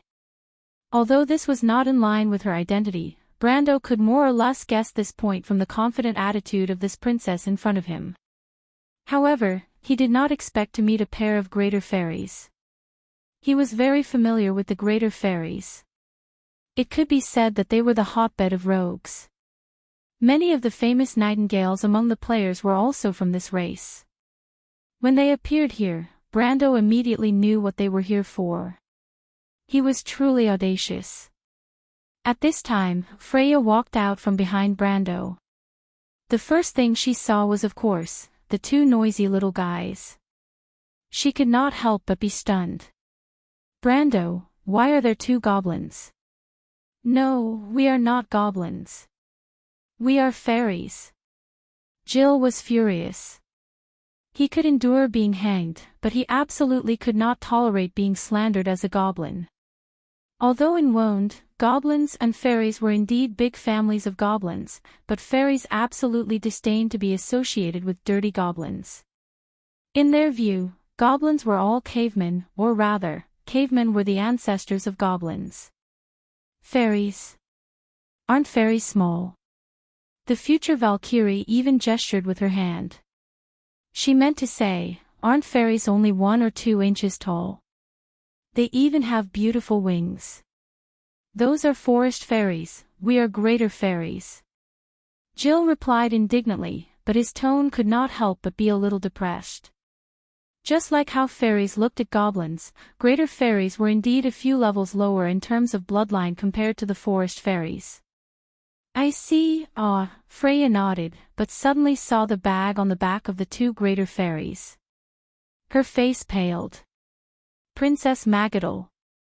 Brando's expression also changed. Without waiting for Jill to speak, he separated the two and pressed his hand on Princess Antiburo's neck.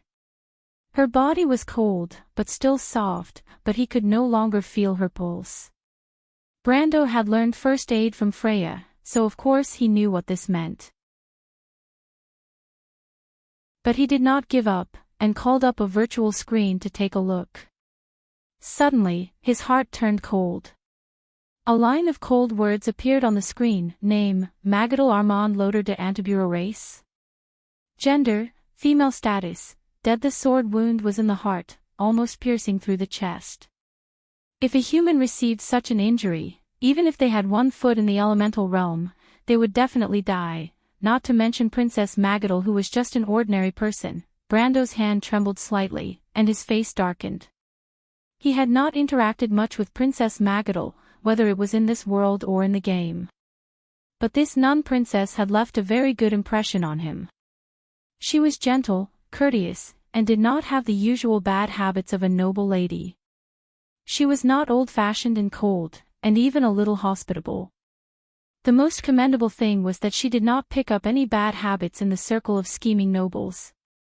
Even in the darkest days of Erwin and the Holy Cathedral, she still maintained the purest of heart.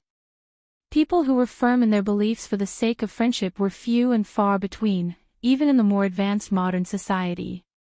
Princess Antiburo may be a believer, but she believed in the true truth, the most glorious side of the human heart. Freya silently squatted down beside Brando. This was not the first person to be sacrificed in this political battle, but it was the person she was most familiar with. And the princess's best friend, who was usually kind and gentle, was now lying there coldly as a corpse. This kind of shock made her bite her lips tightly. Brando sighed, and reached out to smooth the princess's messy hair, trying to make her look as peaceful as possible. Brando. The future goddess of war's voice trembled. It was not that she had never seen death, but she could not understand why people would kill each other to this extent. To the holy cathedral, wasn't the nun princess the most devout believer? Brando shook his head, and his heart was filled with doubts. This result was also beyond his expectations.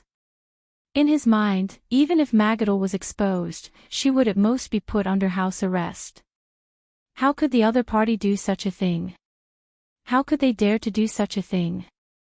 The intensity of the other party's reaction was beyond his expectations. But he could not make sense of it at the moment, and his heart was in a mess. In the eyes of others, he was never a rational person who was cold to the point of indifference. This was the complete opposite of the nobles in this land. The nobles appreciated this kind of cold rationality, and even thought that it was an outstanding trait that a good lord should have. But he did not fit in with this trait. After a long time, he finally came back to his senses. He turned around and stared coldly at Bud and Jill. Look at what you two have done. You have murdered a princess of another country on Erwin's land. Do you know how big of a mistake you have made? You may even start a war. I have to arrest and deport all of you. Only then will I be able to quell the anger of the neighboring countries. Brendel tried his best to make his tone sound cold and businesslike, even though his heart felt like it was suffocating. Jill and Bud, who were being stared coldly by Brando, were so scared that their faces turned green. Although they did not know what this young noble meant, it sounded very scary. War, quelling anger, the two of them could not help but tremble in fear. Especially when Freya, who was wearing Erwin's military uniform, was standing beside him. This made the threat even more convincing. Although Freya was wearing the uniform of the Imperial Guards, the two fairies could not tell the difference between the Imperial Guards and the soldiers of the Port Authority. In their eyes, Brendel was the terrifying god of death who wanted to capture them and bring them to justice. Of course, Freya knew that Magadal could not have been killed by the two of them. However, they might know something since they were here. She knew that Brando was using a trick to get information from them. Although she could not bear to see Jill and Bud trembling in fear, she could not help but harden her heart when she thought of Princess Magadal's tragic death. Bud and Jill were so scared that they could not speak, until Brando added, "Of course, these punitive measures include confiscation of all your assets, including those that you buried in the forest outside the city." "No, how do you know?" Jill was scared silly. Every time the Port Authority confiscated all their loot, it was only a small part of it. This was because the fairies had a habit of burying their belongings. Their clan would usually choose an unknown and fixed place to bury their belongings. Usually, each clan would choose a place, and only the fairies themselves would know where the treasures of their clan were buried. However, Brando was an exception. No, I mean, this has nothing to do with us, you can't do this." Jill and Bud panicked. If they were just scared silly before, this time they were really restless. Especially when they thought about the fact that their assets were still in jeopardy. "Nothing to do with you." Brando raised his voice and asked coldly, "Then what are you doing here? Don't tell me you're here to steal." "No, we're here to steal." Bud immediately confessed to his crime, and Jill was so anxious that he wanted to shut his mouth. "Very well." Brando said coldly, "According to the laws of Ampere Seal, stealing will also result in the confiscation of half of all your assets, and you will also have to spend a year in prison. You should know this, right?" "Oh no." Bud regretted it immediately. Although it was not all of their assets, half of it was enough for them to suffer. Especially since it was half of their real assets this time. But there's still a chance to make up for it. Brando changed the topic. Now that you're involved in a murder case, if you can provide some useful clues, maybe I'll consider reducing your sentence. When Brando said this, it was as if he was a judge, but the two great fairies did not think about the legal procedures to become a judge, or whether it was legal to hear their theft case here. In short, in their opinion, a noble definitely had the right to beat and kill them. The two of them hurriedly nodded their heads. Very well, tell me, how did you find her? Brando asked. Her? No, sir, we only found a pocket, we didn't know this princess was inside. Jill quickly replied. A pocket? Yes. Jill hurriedly revealed everything that he had seen earlier, afraid that he would miss something and cause this Lord Judge to change his original intention in anger. It was conceivable that since the other party could reduce their sentence, he could naturally increase it as well, right? For a moment, Jill was impressed by his own cleverness. His green eyes spun quickly, and for a moment, he even recalled some details that he didn't notice before. 3 people.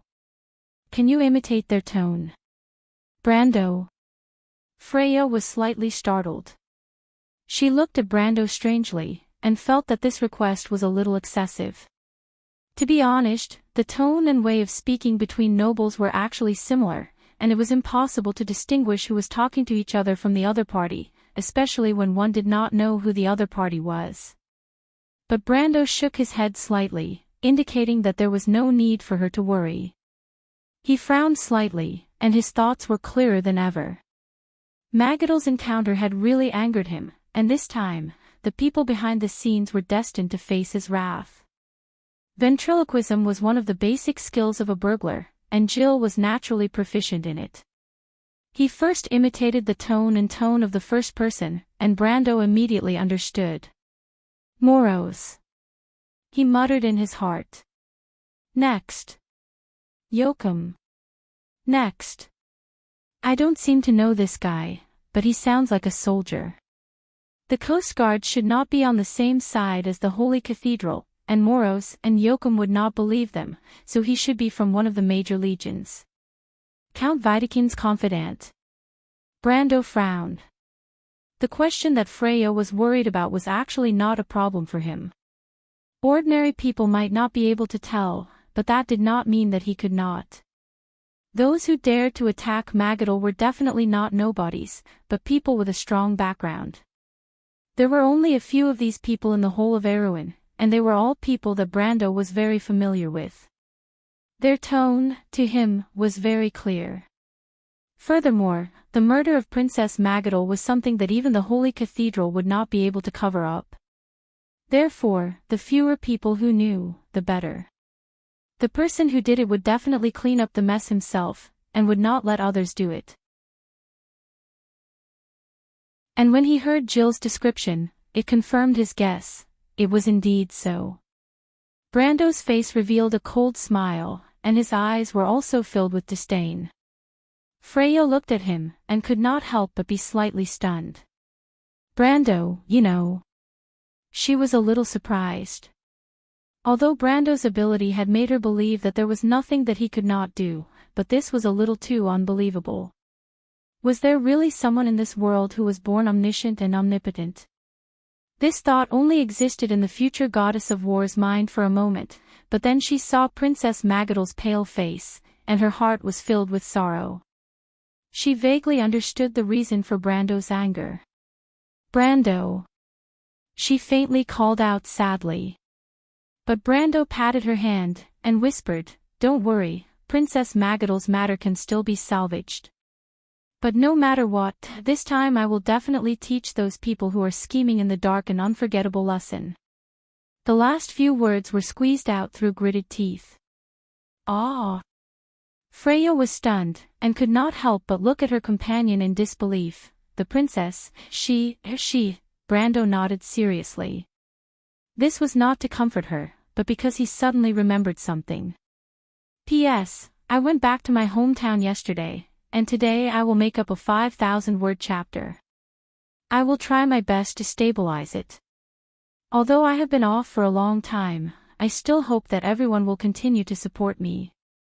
I will naturally repay everyone with better quality, thank you. To be continued. If you like this work, you are welcome to come to Calm to vote for me. Your support is my biggest motivation.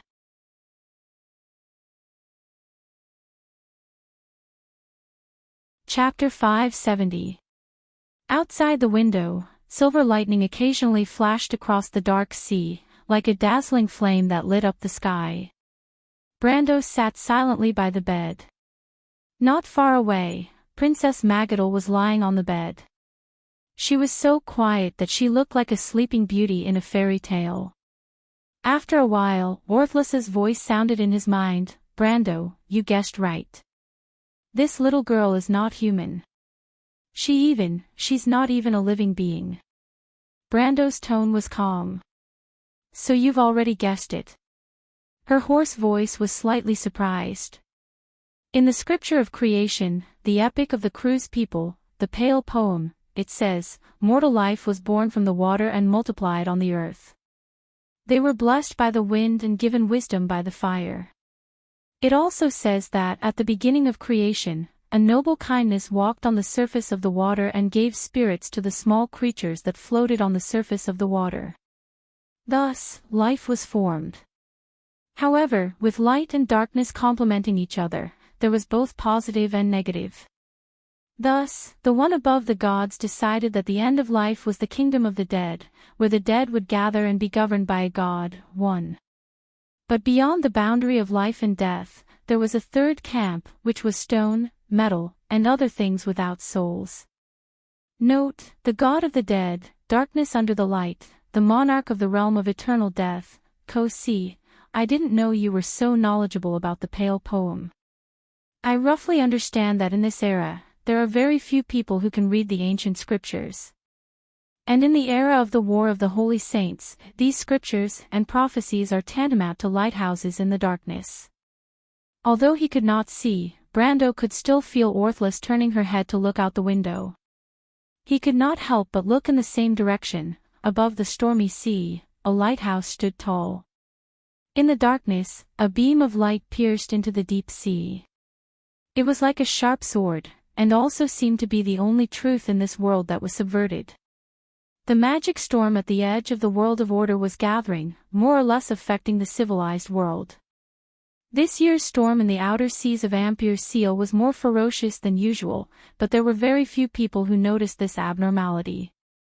The sailboats kept their sails and entered the harbor, waiting for the storm to subside before going out to sea for the first time. I have a close relationship with the mages in the tower. Lady Orthlis, in a sense, I'm half a mage. I'm interested in history. Not only the Pale poem of the Cruz people, but I've even read some fragments of the Black Prophecy. Even though what you said makes sense, I still feel like you're hiding something from me, Orthlis said with a faint smile. Brendel could feel the mischievous look in her eyes. Also, I really hope you can call me sister instead of Lady Orthlis. I can't say that out loud.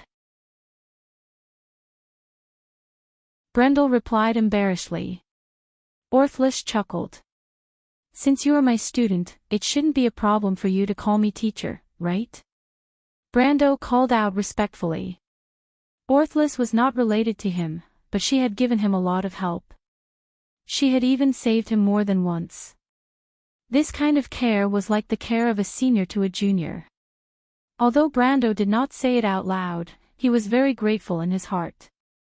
Orthlis laughed. Good, good. So, what do you plan to do next? Orthlis was not the only one who asked this question. There were many people gathered in the room. Freya, who was standing beside the Roman, did not know that Brando was talking to a heroic spirit. But when she saw Brando's expression change, she quickly asked, "How is it, Brando?" It was only then that Brendel regained his senses. He looked at the others in the room. Sue, Amandina, the Shire, the Nightsong Tiger, Falerne, Tina, and the rest of the mercenaries of Lopez. Mephistopheles and Metasha were standing not far from the door. There was also the red-haired girl beside him who had not said a word. They were basically the core of his little group. Princess Magadel's wound went through her heart. I said that if it was a normal person, it would be a fatal blow. Ah! Freya was stunned.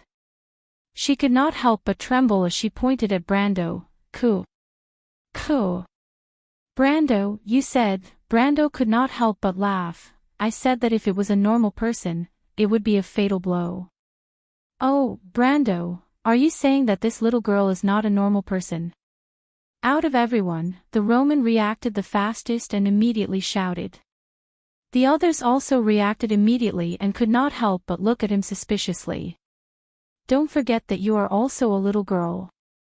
Brando glared at Romaine, then nodded. I hope that you will not spread this news. Princess Magadel did not suffer a fatal blow because she is not a human. Not a human. Could it be that she is a half-elf like Princess Griffin? Freya asked in confusion. She could not help but look at the princess lying on the bed. Her ears were still the same as a normal person's. No, to be exact, she is not even considered a living being. Brando replied word by word. What? Everyone was startled. Brando was silent for a moment. In fact, it was hard for him to accept this fact at first. But when he checked the princess's injuries, he realized that something was wrong. First of all, when he opened the princess's status window, her name and other statuses were clear at a glance. Magadel's original name was Magadel Armand Loder de Antibureau. Armand Loder was her maternal family's surname, and Antibureau was her fief's name. The naming rules were completely in line with the local customs of Antibureau. At the same time, it was also in line with Brando's memory. For example, this name, as well as information like gender, were all known to Brando, which was why it was displayed in the status window. But there was one detail that caught his attention. Magadel's race was. This was very unusual. Logically speaking, Magadel was a human. Not to mention humans, it was very easy to tell the difference between common races. This was common knowledge, so in theory, it was impossible for him to not be able to tell. When he first saw Magadel's corpse, Brando's mind was in a mess, and he did not notice this detail. But when he looked back, he immediately felt that something was wrong. After carefully inspecting the princess's corpse, he immediately found another problem. The battlefield emergency told him that Princess Magadel had died at least 2 hours ago. However, after a few minutes of death, a person's muscles would begin to loosen, and their skin would change color and harden. This change would be quite obvious for the first hour, but there were no signs of it on the princess at that time. More importantly, although her skin was cold, it maintained a moderate amount of elasticity, as if she was in a healthy state. In Wound, most of the injuries and illnesses were cured by herbology and magic, so most people did not have the common knowledge of biology. But in Brando's eyes, these details were very unusual. So he quietly checked the princess's pupils, and was shocked. In the state of death, Magadel's pupils were dim, as if the originally bright flame had been extinguished. It looked like the eyes of a dead person, but the pupils were not dilated, and most importantly, there was a trace of light in the depths of the eyes that seemed to have been extinguished. In Brando's memory, there was only one kind of existence that would show such signs after death. That was the radiance of the soul core, and there was only one type of life that needed to be driven by it, a puppet. At that time, he almost screamed in fright. His first reaction was to wonder if this was a substitute of the princess, but then he realized that it was impossible, because he immediately found the silver ornament of the wind elves on the dead princess' body. This ornament was the one he had given to her at the auction in the afternoon. If this puppet was Princess Magadel's substitute, then there was no need for her to keep it, lest the matter of her meeting with Brando be exposed. Moreover, this Princess Antibureau might not be too exquisite as a puppet. Other than her pupils, there were no signs of life on her body. She was made of flesh and blood, just like a normal person. Whether it was her intelligence, personality, or emotions, she was completely the same as a normal person. Brando found it hard to believe that the girl who had discussed with him how to help his best friend, who had a firm belief and a pure heart, was a puppet. But after Orthless examined her carefully, she finally concluded that the princess was indeed a very special existence that was very different from normal life. To be more precise, it was a very special puppet. At least in Brando's experience, he had never seen such a strange life form. This princess was obviously not a soulless, rigid construct. Brando was more willing to admit that she was a very special race, and in fact, Orthless agreed with this point. In the memories of the Wind Elf, she had seen such an existence before. They were once puppets, but were later given intelligence and formed their own race. This race was the Rune Dwarves. Since there were similar existences, then perhaps Magadol's existence was not that strange. But what Brando was curious about was her identity. Magadol was a princess of a duchy, and was not like him who existed out of thin air. He just did not know if her parents, the Duke and his wife, knew about this fact. If not, then it would be interesting. At least for now, it seemed that Magadol did not know about it, and she had always thought of herself as a human. Even in history, Brando had not heard of this at all. But he remembered something. It was rumored that the nun princess's life after marriage was very miserable, and she even disappeared in the end. Originally, it was just a rumor in the history of the nobles, but now it seemed to be a little strange. Brando shook his head, and threw these messy thoughts out of his mind.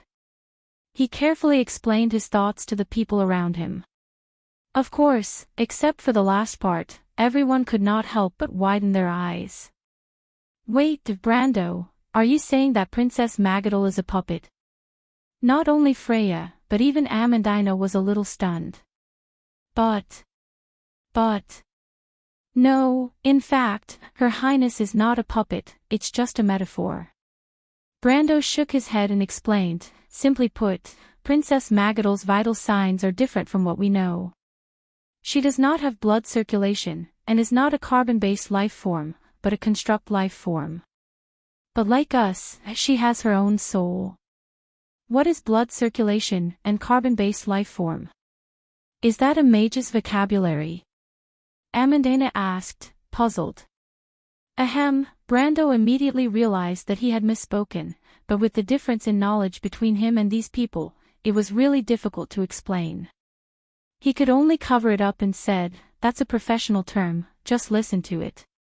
In short, it's like the Rune Dwarves, right? Brando said it before, but was Uncle Odom really a puppet in the past? Roman could not help but ask curiously. This young lady's train of thought was always different from others. No, Brando replied unhappily, that was tens of thousands of years ago. If he was a puppet, it would be Odom's ancestor who was a puppet, it has nothing to do with him. Oh. But Her Highness does not know anything about this. Could it be that Princess Magadol has been lying to Princess Griffin? Although she had only interacted with the future Princess Regent for a short period of time, Freya was already thinking about her.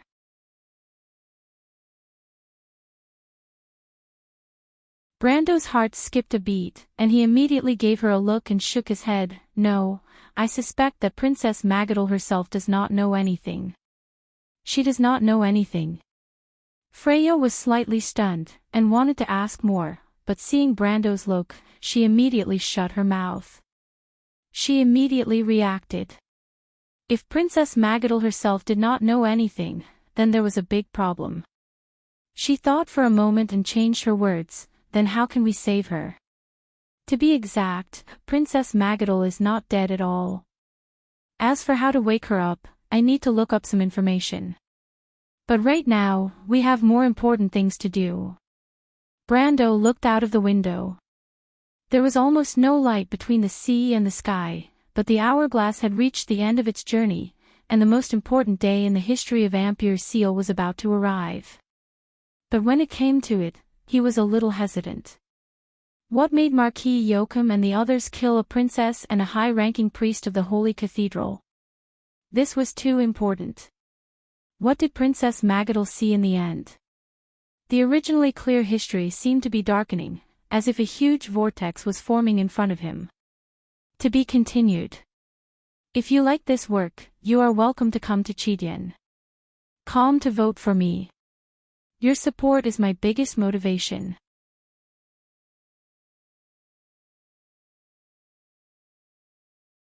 Chapter 571. The star of the other side had already risen in the night sky. The howling winds and layers of dark clouds could not cover its brilliance.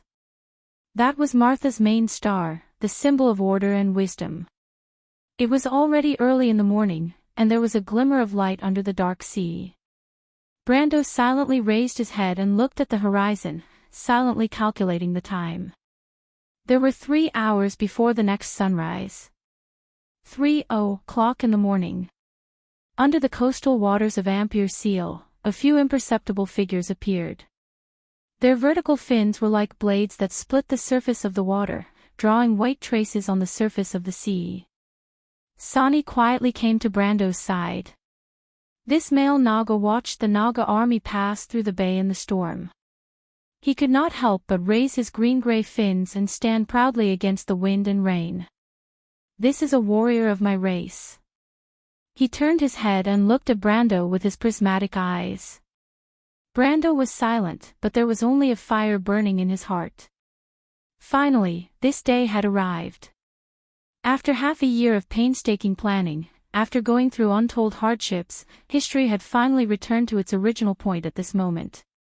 What the future held was still unknown, but he had already thrown away everything in his heart.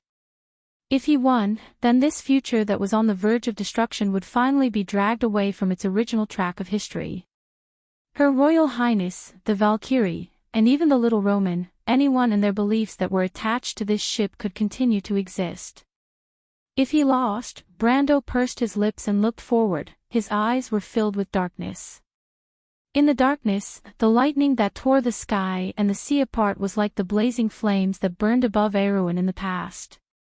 His eyes were also burning with raging flames. Brando looked back at Sani, and this male Naga could not help but lean back. Its heart was slightly suffocated.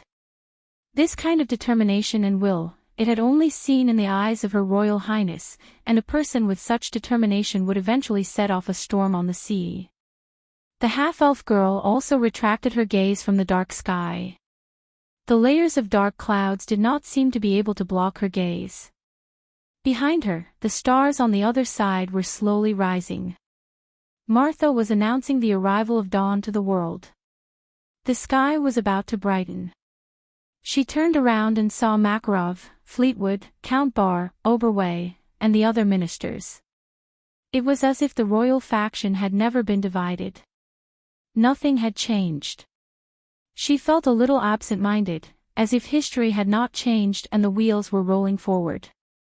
She could finally unify the whole of Erewhon with the help of these people, but there was still darkness ahead. Your Highness, please get in the carriage. Griffin turned around and looked at her mentor for the last time. Fleetwood's eyes were filled with shame. She turned around in disappointment. It would be great if they could be so stubborn. The carriage stopped in the rain, pitch black like a coffin. The princess opened the door, raised her head, and walked into the carriage like a real member of the Erewhon royal family. Cunning fox Makarov leaped onto his horse. Even though he was a noble, he had spent his entire life in the military. His back was as straight as a javelin. Everyone's attention was focused on him as he pulled out his sword and pointed forward. Let's go. The sound of hooves could be heard as the Royal Knight Regiment began to gather beside the carriage. Everyone was wearing a cloak as they moved forward silently in the rain. The black troop meandered through the forest. Freya tilted her head to listen to the uniform galloping of the horses. She was tired after a sleepless night. She turned her head back, and the silent Knight of the Lake was just a shoulder behind her. Mr. Knight. Today, I might have to use it to kill someone. The other party is also a member of Erewhon, and even a comrade from yesterday. I might have brought shame to the Lionheart sword. I'm sorry. The sword will never be shamed by killing. He replied coldly. It was the first time he had spoken in a few days. Freya turned around in surprise. Swords shall walk through thorns, the teachings of the sages. The Knight of the Lake replied proudly. After that, there was silence. In front of everyone was the stormy port of Ampere-Seal. Her Highness has set off. Carglass read the note in his hand and immediately turned to look at his lord. Although his voice was deliberately calm, it was difficult to suppress the fire in his eyes. My lord. I know. Brando nodded. Everyone's eyes fell on him. It was already dawn, and the dark sea in the distance seemed to be undergoing a great change. A white line had already broken out of its cocoon. The White Lion Legion, Brendel said, taking a deep breath. Yes. The young people roared. After experiencing the hardships of the Black Forest, the storm before them was insignificant. Instead, the strength of the enemy in front of them aroused the unyielding spirit in their hearts. Young people could not compromise, and no one cared whether this battle was right or wrong. The only thing that mattered was this battle. This day would be written into the pages of history. The royal faction has set off. Almost at the same time that Brando received the news, the same news was sent to the Holy Cathedral. Watching the messenger soldier leave, Archbishop Moros looked back with a gloomy face. Marquis Joachim and Baron Buckland, who were hidden in the shadows, quickly bowed their heads respectfully. History is rewritten. Moros replied quietly. Order the White Lion Legion to enter the city. At the same time, countless messages were sent through various channels to every corner of Ampere-Seal. The port, which had been silent for too long in the storm, was now like a giant beast that had awakened and begun to stretch its claws and fangs. At 5:00 in the morning, the gate of the Coast Guard cavalry camp opened, and the patrolling cavalry poured out. At 5:20, the city was under martial law. Half an hour later, the port of Ampere-Seal officially announced the start of storm season. The port was sealed. Ready, get ready. Sets of standard armor were unloaded from the ship. The oilskin bags were opened and dismantled. Then, dozens of young officers of the White Lion Legion began to put on the armor. They had tried it on once or twice, but most of the time, they could only wear the training armor. But just trying it on once or twice was enough for everyone to understand the power of this armor. This set of armor was the real White Lion battle armor, and it was restored after consulting Brendel and Orthlus's opinions. It was even stronger than the original. These young people from Tonagel might not understand what this meant, but just a set of magic armor was enough to make everyone gasp. Even Grodin would not be willing to equip his personal knight with a set of magic armor. The price of a few sets of magic armor was enough to buy a rich piece of land. The new White Lion armor looked a bit like the Maximilian armor from another world, the pinnacle of armor from the medieval era.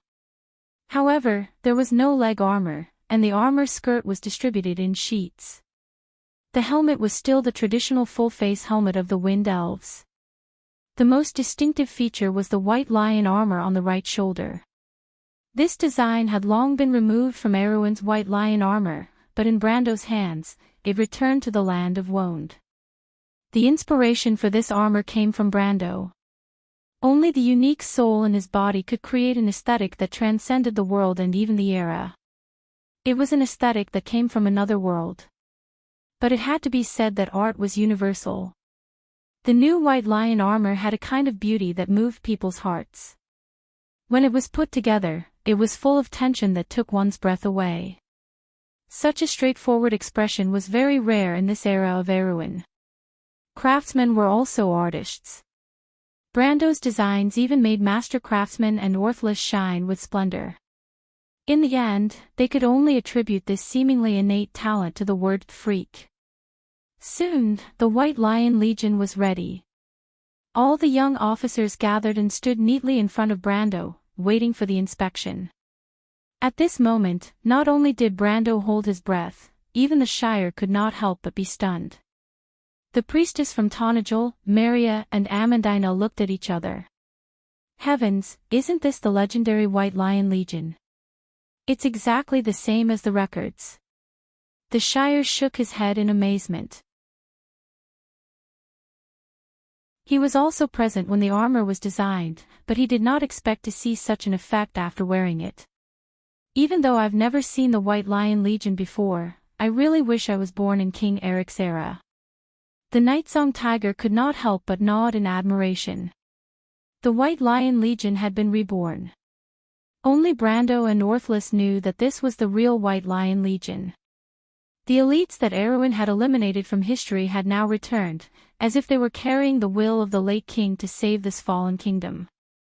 With the sword in hand, was it time for the oath to be reborn? My lord, please inspect the armor. Cargly's eyes shone brightly as he spoke. Brando smiled slightly. In this world, the White Lion armor was a proper light infantry armor. To be more precise, it was a cavalry armor. Due to the different weight, cavalry armor usually had much higher defense than infantry armor. But only the White Lion armor broke through this limit. Its biggest feature was that it inherited the magical properties of the half-plate wind armor. The core of the armor was the reduction in weight. But not only that, even though the wind was gentle, it also had a violent side. The power of the wind on the White Lion armor complemented each other. It was one of the most perfect armors in history. Otherwise, the White Lion infantry would not have been known as the cavalry of the earth. The king led the knight to unify the south. There was only one knight with a sword. It was almost time. Brando turned around. A carriage came through the thin curtain of rain. The family emblem of a broken sword on the wall of the carriage seemed to have traveled through history. The carriage stopped not far away, and the door opened. Inside the carriage was the calm face of the countess who came out of Yenbao. Mr. Brando, the family of the Sword Protector is a man of his word. His descendants have never forgotten the oath before the sword. Now, I hope to invite you to travel with me for the last time. Will you do me the honor? Her quiet voice penetrated the sound of the wind and rain. It would be my pleasure. Brendel replied with a smile. He turned around. Carglass, I'll leave this to you. White Lion Legion, follow the original plan and cooperate with Sani. Don't let me down, Carglass nodded solemnly. Brando turned around again. Teacher, I'll have to trouble you. The Ash Sword Saint nodded and took the reins of a war horse from a young man who came out from behind the house. His gray eyes glanced at Brando before he mounted the horse. The Shire, Scarlet, and Mephistopheles also mounted behind him. Enrich. What is it? I know you won't ride in the rain. Come with me. Brando waved his hand and turned around to walk towards the carriage. The vampire princess snorted softly. But at this moment, a small voice called out to them from behind. Brando. Brando turned around and saw Romaine in the crowd. Don't forget the promise. Romaine shouted with all her might, but I'll support you. You know that. Brando suddenly felt like he had returned to that night in Butchie in the summer. That night, the stars were still as bright as ever. The river of stars in the sky was like a link that connected the fates of him, Roman, and Freya. It's a promise, Brando smiled at her, we'll become great merchants. To be continued. If you like this work, you're welcome to vote for it at Chidian.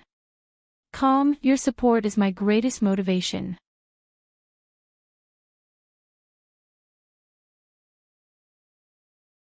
Chapter 572. Thousands of soldiers marched forward in silence in the rain. They moved in unison, without a single noise. Everywhere they looked, everything was gray.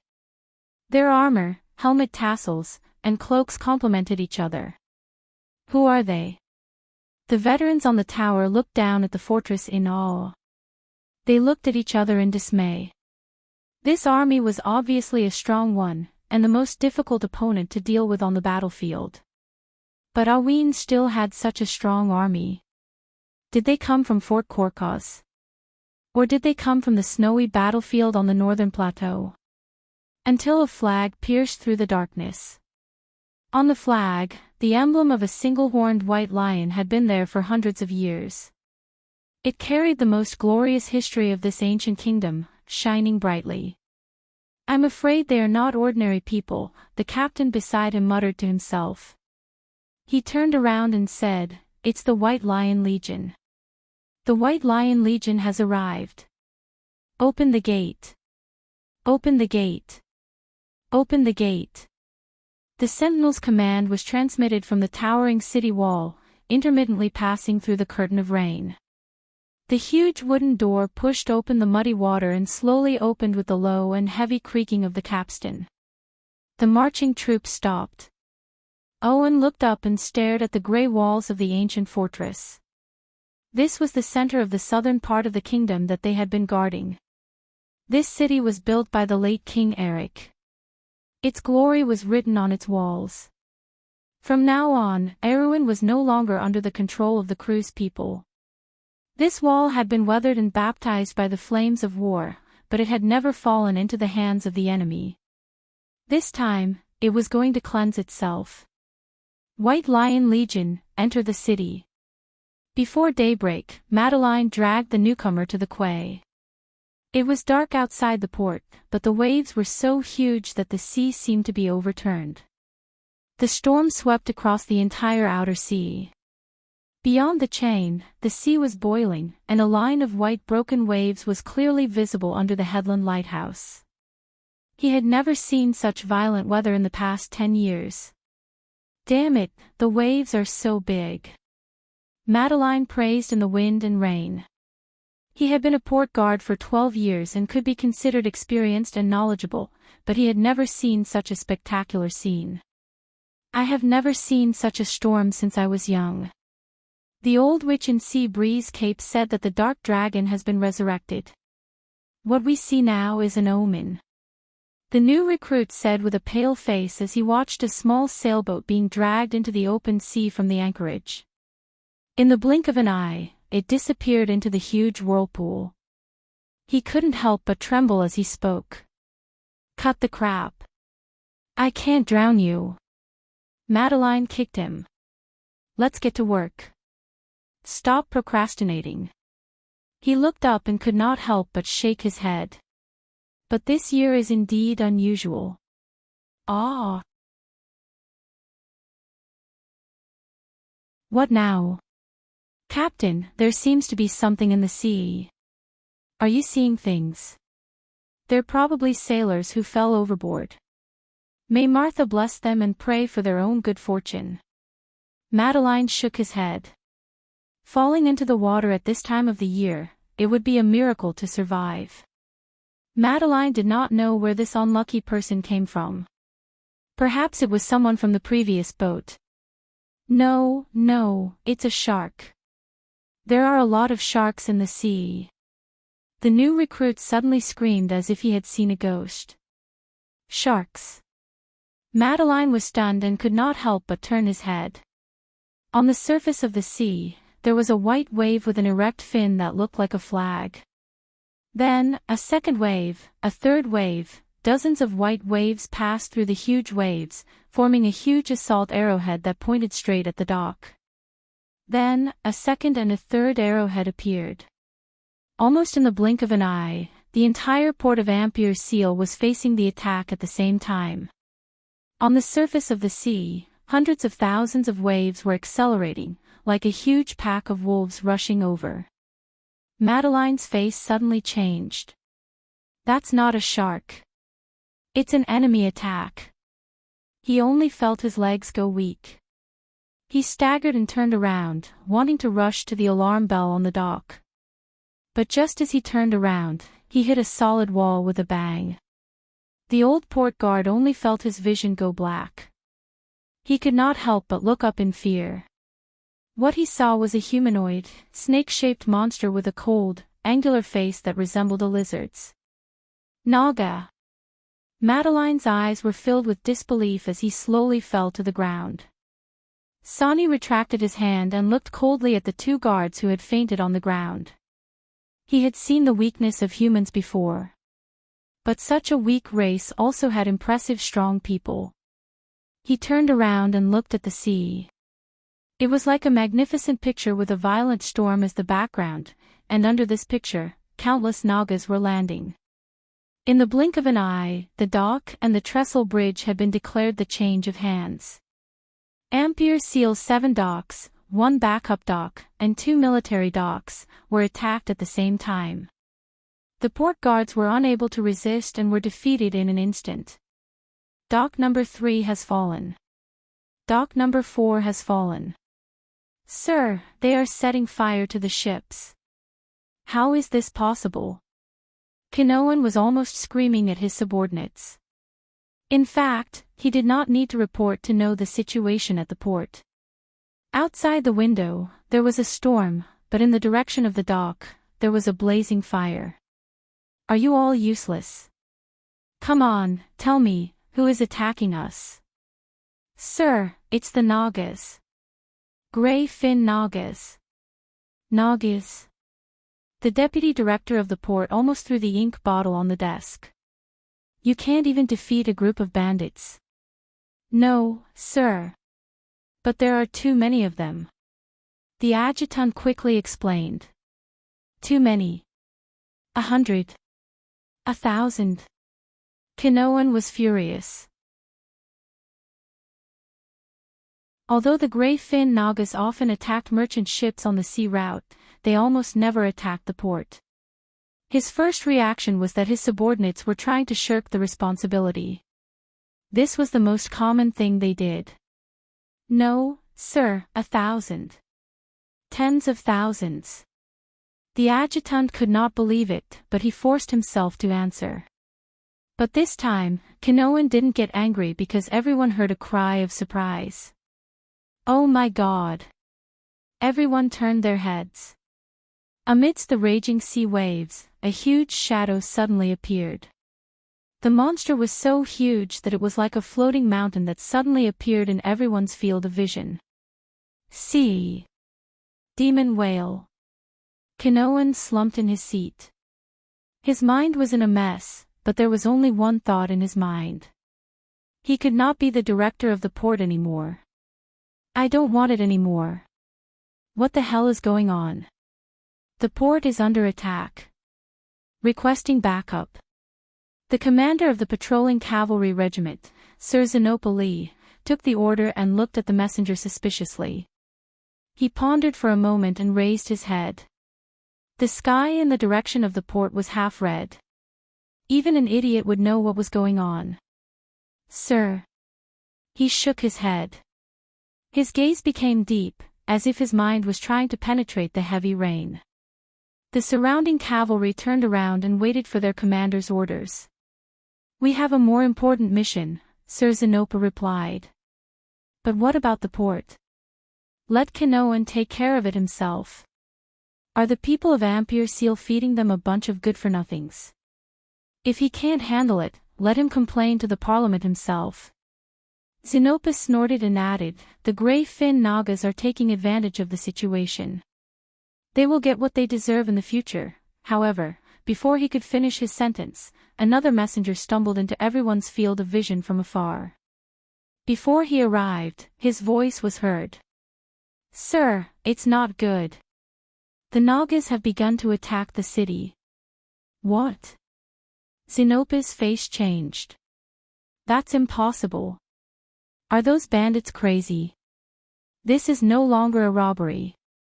Martha above. They are declaring war. The Grey Fin Nagas were declaring war. They were participating in this civil war, onward, onward. The storm is protecting the people of Monas. Let them be fearless. On the dock of the first army of Ampere Seal, Sonny watched all of this coldly. He raised a blue trident and pointed it forward. Behind him, thunder and lightning flashed. In front of him, a torrent of water surged. Her Majesty the Queen has ordered the Grey Fin Nagas to attack the inner city of Ampere Seal. Meet up with our allies on land. May the sacred covenant be unbreakable. Let us fight together again. Attack! The emblem of the heavenly snake Monas could be clearly seen on the tip of the trident. If Brando was here, he would definitely recognize it as the most precious treasure of the Grey Fin Nagas, the scepter of the sea god. Sir Xenopolis' face was as cold as iron. He turned around and raised his sword. Patrol cavalry, listen to my orders. Your enemies today are those who are plotting to divide the kingdom. Follow me and attack the Grey Fin Nagas. Eruin. Long live. Long live. The storm raged. The sword was pointed forward. In the sound of the wind and rain, people and horses neighed. On the square, large groups of cavalry were quickly turning around. In the blink of an eye, the patrol cavalry had split up. The patrol cavalry is moving. He really did have plans. Count Audine put down his brass binoculars. He stood together with a stranger in a straw raincoat. The fat noble was still following behind him. They had all gone through the test of life and death in the Black Forest. At this moment, the relationship between them was much stronger than before. Behind them, there were hundreds of silent noble private soldiers. In the pouring rain, everyone was solemn. The Count turned around. Master Lydio. The mysterious man in the straw raincoat nodded. I have received news from the Loop of Sky. I don't know what happened to the Loop of Trade Winds, but I hope they are doing the right thing. Whether it is right or wrong, we have to try it for ourselves. Audine's gaze pierced through the rain. Between the sea and the sky, the silver raindrops formed a straight line. Besides, I have confidence in that person. It has nothing to do with confidence. To me, this is an order. The man in the straw raincoat shook his head. He raised his hand. There was a ring on his hand. The ring was as green as a dream, and the emerald on it had formed a tree shape. Crash! A series of soft sounds could be heard. Everyone could not help but turn around. A few miles away from Ampere Seal was the Frauda Forest. The forest canopy stretched for thousands of miles. They could only see a black mass of birds of prey soaring into the sky. In a moment, they covered the sky. In the blink of an eye, they were like a black cloud pressing down on the port of Ampere Seal. The guards at the south gate of the port of Ampere Seal felt that today was the end of the world. Everyone could not help but turn pale and stare blankly at the scene. Countless, uncountable birds were flying straight towards the city. Martha above, what the hell is going on?